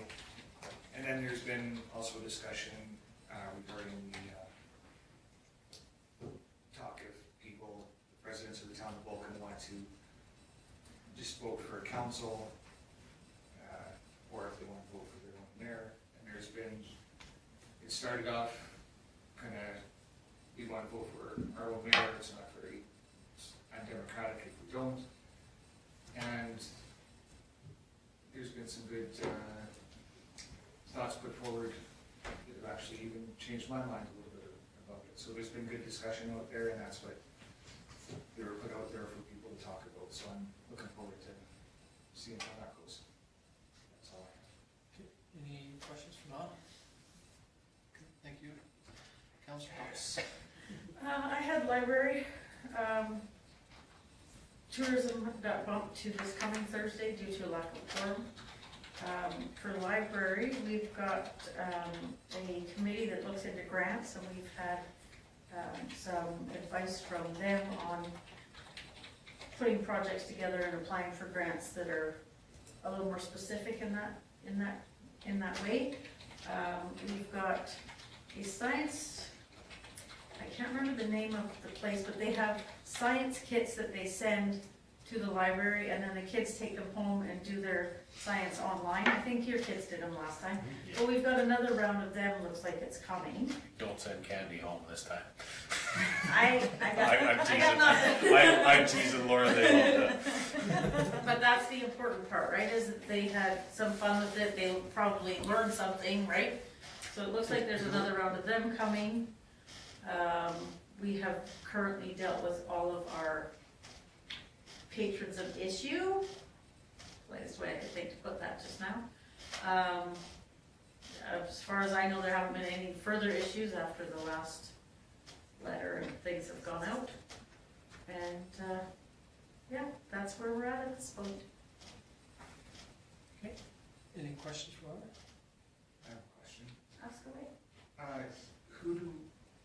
I have a super duper fantastic idea that's gonna save tourism for Southern Alberta, specifically our area. I'm wondering, do I speak to you about that or Bonnie? I think you should speak to Bonnie or Pat, because Bonnie is the town rep and Pat is the chair of the committee. I had to think about which one was which there for a second. Super. Okay? Okay, anything else for Laura? Thank you. Moving on to Councillor Riley.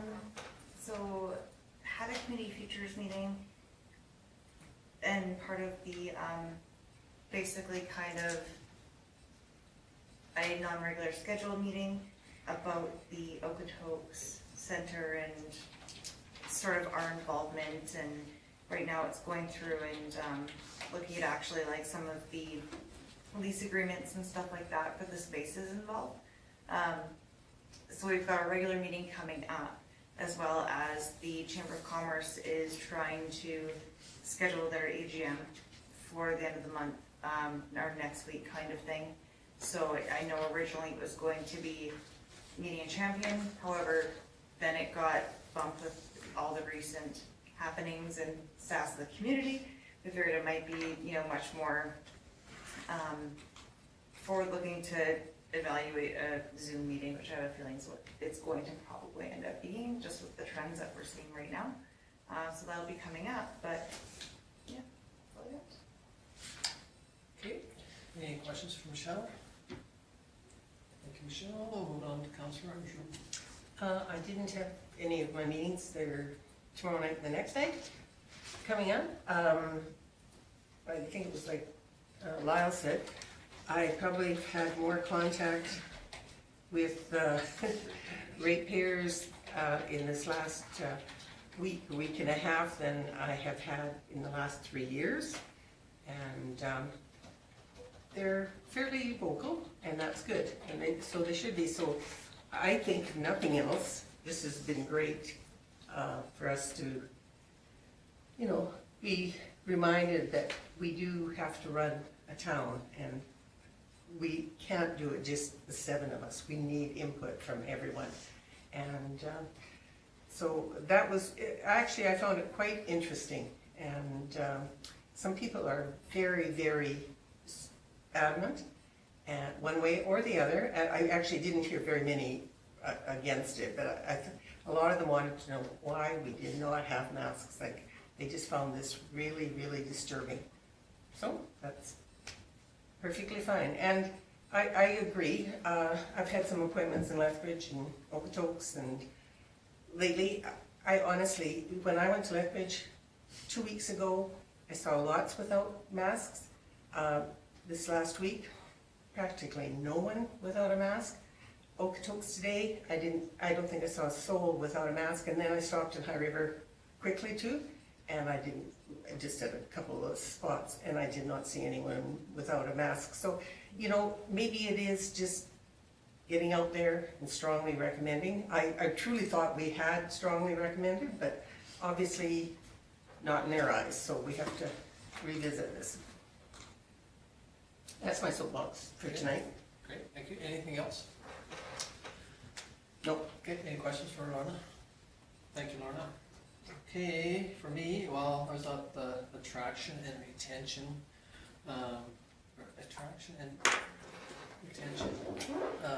committee, and Lyle's is a member there too, and they have a couple ideas that came up in the minutes there of what they can do to try and make sure that the staff at the hospital and the facility, you know, understand that they're liked and wanted and needed in our community. Was that, of course, our budget discussions, and then we had a SEWA executive and discussed some pros and cons and things that we could do to try and bring this project to fruition. And then we had a pool meeting, and it's a little slower than what they anticipated, but again, it's still moving forward. Every time you go by there, you'll see some more activity and things going, but it's not as fast as they had originally had anticipated, but it is coming along pretty good. And Kim, I guess we didn't meet the new health inspector, but she was on site, did a walkthrough with them, and had some very positive comments and things about it, so that'll be good. Sounds like she's a very knowledgeable lady, and so hopefully that'll move things along. And then we had an extra SEWA executive meeting to deal with the AGM that's coming up on November 27th. And again, like Michelle said, that this one here is a virtual one, and not sure how it's going to go. We'll have to see how it fits in and moves forward. There was a proposal put forward to borrow the $500 million and how we could fund it and how it works. So I'm not sure if that'll make it to the AGM or not, but we have 2 test events going on this week for the AGM to try and make sure that get the auditors there and how they're going to discuss things and move forward. So the SEWA project, just to get the AGM off the ground, is taken far more time than I ever anticipated it to happen. But I guess that's what happens when you have 52 municipalities and try to get them all, if they want to attend and when they, or if they don't. And other than that, we're supposed to have a solid waste on Wednesday night, but it was canceled. And other than that, yeah. Any questions for me? I did have a couple people that approached me. Again, I'm not on social media at all. Maybe that's a bad thing, but maybe it's a good thing.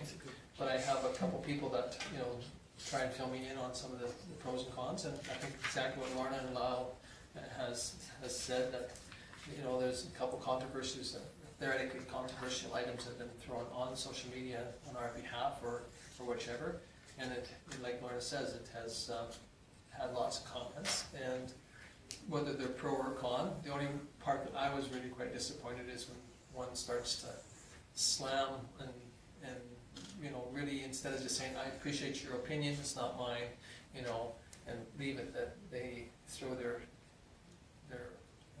2 bits into it, which was really kind of disappointing that some of them were getting drugged through the mud over it. And it's sad that we lower ourselves to gutter politics in the social media, but it happens, I guess. And I did get a discussion in the post office today with a ratepayer over the mayor position. And, you know, I'm not sure whether it was, in the end when I left, I wasn't sure whether he was in favor of it or opposed to it. And then I had a huge discussion with the guy that was really upset with me today over us proposing to appoint the mayor from within instead of appointing the mayor. That was in Mountain. And he'd heard about it, and it was really quite. And then I have a friend, a mutual friend with Lorna out in Fairmont, that we had a discussion about that. Oh, did you? Yeah. I didn't. And so, you know, and then we all saw the one that was carried forward to all of us from one of the ratepayers in the community that had. So again, it has definitely spurred some controversy, questions, pros, cons, you know, and so hopefully it'll make our decision when it comes up in December. I'm not sure if it'll make it any easier, but we'll make it just one that we can have a little bit of discussion on. So. At least people are talking. It is, it's great. I really, and like Lorna says, I mean, a lot of us sit on council and usually we only hear a few words on it, and usually whether it's pro or con, but this one here, both of them have been and whether it's because of our aid of somebody that knows how to use social media, or whether it's the letter that was sent out, or whatever, it's nice to see. And a lot of the ones I've had have been actual contact to me personally, not just on social media. Yeah. So, Well, if they send me something on social media, it wouldn't do me any good, so. Well, if nothing else, just having the engagement online as well as offline, like it's the same thing. I've had more people approach me in the past 2.5 weeks than the entire time of my time beyond council. So if nothing else, the engagement's really incredible, for good or bad. Yeah, I had a gentleman in the shop quite upset about it. So there could be a petition and all sorts of fun things. Which is fine, I mean, it's, you know, I mean, if they wish to voice their views, I mean, you know, it's just like the petition that the doctors, you know, started to bring in face coverings and concern of, you know, needing more lockdown. 385 signed it out of 10,000 doctors. You know, did it carry much weight? I'm sure that 385 have major concerns, but the other, you know, 9,655 or 35 don't, so. Anyway, okay, thank you very much. Can I just ask a question? The AGM, the only reason that you're having so much trouble getting together is just because of the number of Well, no, like, I municipalities? mean, so you have to have to pre-register to, you know, so you can get Yeah. onto the site. And then, so some of them, like, one municipalities, all their councillors are gonna gather together in one room supposedly and listen to the AGM online. But, some of our group have seen other AGMs that went really south, but they didn't go very good on Zoom because they got away. And so the person that's managing it has to be able to be strong enough to say, I mute you and you're quiet, whether you're muted or not.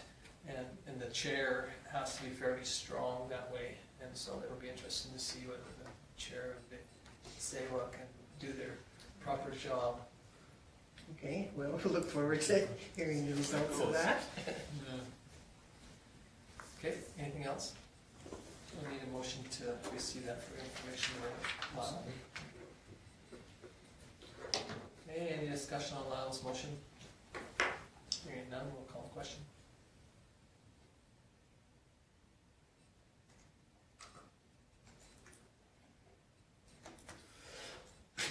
And it is carried unanimously. Okay, moving on to administration activities. So you've all had a chance to look at my activity report from the last meeting, and 2 of the 4 things accomplished. We, obviously the bylaw is not gonna come back until December 15th for the appointment, and the agreement for the landowner for the road development. We haven't received any feedback from that either. The only thing of note that will be coming off is the Ag Society has removed their equipment from the rodeo grounds now, so that Public Works took the remaining equipment that was laying on the ground and has stacked it up so it's not laying in the snow. And yeah, we'll proceed in the spring with setting it up for the community groups that will be able to use the facility, and we'll inventory all the material and carry on from there. So that one will be closed out now that the equipment's been removed. And other than that, everything else is ongoing unless council has any questions.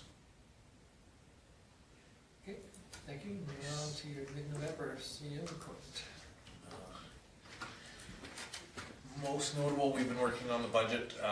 QP negotiations have chewed up a fair amount of time, as you're all aware, and we'll talk to next. The mask conversation, calls, questions, trying to do the research on the bylaws. Like I said in my report, it took up a fair amount of time. And it was very, very interesting, the different perspectives that you get from folks when reviewing it. Budget changes we're currently working on. And I did want to mention The question was asked inside the committee of the whole meeting last time about the three specifically agreements and where they were at, so I thought I'd just bring it up while I was there. The garbage pickup service is, if you want to review that, if you were ever put in that position, dates on that, you have to give notice by August 15th of the current year. So right up until August for a change that would happen the next year. The water operations agreement, it's an ongoing agreement, and you have to give 90 days notice, and it's able to be reviewed from time to time, according to the wording in there. And then the food bank FCSS lease on that building for the rental rates, it's a year's notice and an annual review, so, for that. So that's, to answer that question of those agreements, what the terms are on them, that's for that. So as we move forward, if something that any of those agreements you want to look at in the future, those are the dates that we should be talking about in advance. So the FCSS one is the one that if we would like to change it for 2022, we need to know, We should. we have to do it in sometime in 2020. No, yeah, if we're gonna change it for 2022, we have to change. Yes. it. Only if we want to change the actual terms of the lease. The rate is reviewable annually, just before budget time, so yeah. And it was an interesting one because it was council just to protect their interest and make sure that there was no unexpected surprises locked in. They basically locked in 3 years and then just said it would be renewed annually. And that was just so that they had predictable expenses for the first 3 years after they moved. So, and inside that, unless there's any questions, the meetings that I attended, of course, were the committee of the whole for the budget, QP bargaining here in the town office. They came down and then we did everything else, follow up through Zoom, sharing documents back and forth. We had the town hall that was with the municipal leaders from the province. That was an hour and a half on the phone, and really, Tom, did you attend that one as well, or no? That was it was mayors and CAOs, and the majority of the tone of it was on capital planning, getting prepared for not as much grant funding, all the things that we've heard in the past. And again, economic recovery. There was a lot of questions about, again, masks. You know, when are they going to make them mandatory? When are they going to lock things down? Why are they doing it in sections? And yeah, basically giving the same answers that were given on all the press releases and in the news conferences. And then obviously, like Tom said, the pool meeting. One of the things of note, it's the weirdest stuff now that's starting to hold things up. They're waiting for epoxy for the floor. Epoxy comes from Wisconsin. The place that builds it, or that puts epoxy together in Wisconsin, is closed down due to COVID. So they look for, they are going to get it, but timelines, those are. What about weekend in May, haven't they? What's that? Weren't they coming back in May? Oh, that's just for startup, but no, we have to get all of this stuff in place so that we can get occupancy from HS. So the goal for that is trying to get that as soon as possible. And right now, it's looking probably the first of the year. They're pushing pretty hard to try to get it done in December, but our days are starting to be limited. So, Are there workers still from Manitoba and still staying here? yeah, Oh, that's saw their van today. a wicked long time for them. Don't feel too bad, they're moving to McGrath. Oh, Yeah. So we're going straight to work in McGrath. So okay, well, I guess I think they might. having a job is good. I think they might live here now. Well, it's been good for the motel. Yes, And yes, it has. I mean, both motels got the business from them, and so, I mean, that was one thing with this project, with the pool project. The motels, both motels and places where they ate, bought fuel, and increased because of their activities. And yeah, so that's my report, unless anybody has any questions. Okay, hearing none, somebody wish to move Administration reports. I'll do that one. Thank you, Laura. Thank you. Any discussion on Laura's motion? Hearing none, we'll call the question.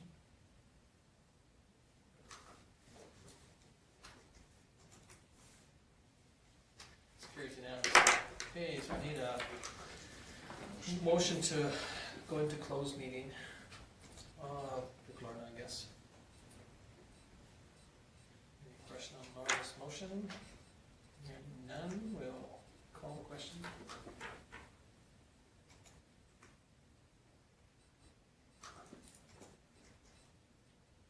It's carried unanimously, so we are now, if you want to shut off your. So, yeah, so I'll shut off the recording. We are anticipating a motion after discussion, so I will just mute and move things aside. Well, could I pull your desk back just so that I can put the in-camera sign on? Maybe? Yeah, I think you have to take the whole thing that way if you can. And then I'll just zoom in for a second until it focuses.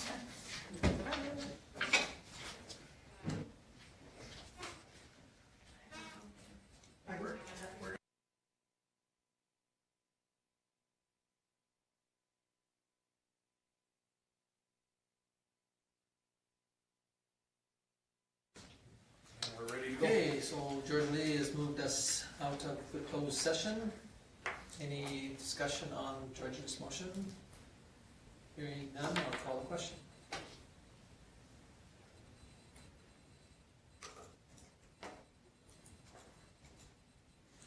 And it's carried unanimously. Okay, Paul, do you want to make one? I would move that we approve the So, new contract. yes, so you can make a motion that you accept the collective bargaining agreement as presented. That's what you just did. That sounds good. Perfect. Okay, so Paul moves that we accept the collective bargaining agreement as presented. And direct administration and the mayor to execute on behalf of the town. Okay, any discussion on Paul's motion? Hearing none, we'll call the question.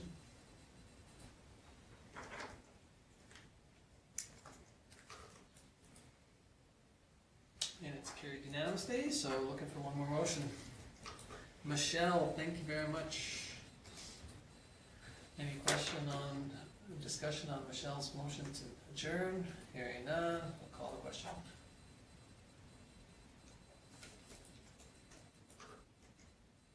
And it is carried unanimously, so thank you very much, everybody.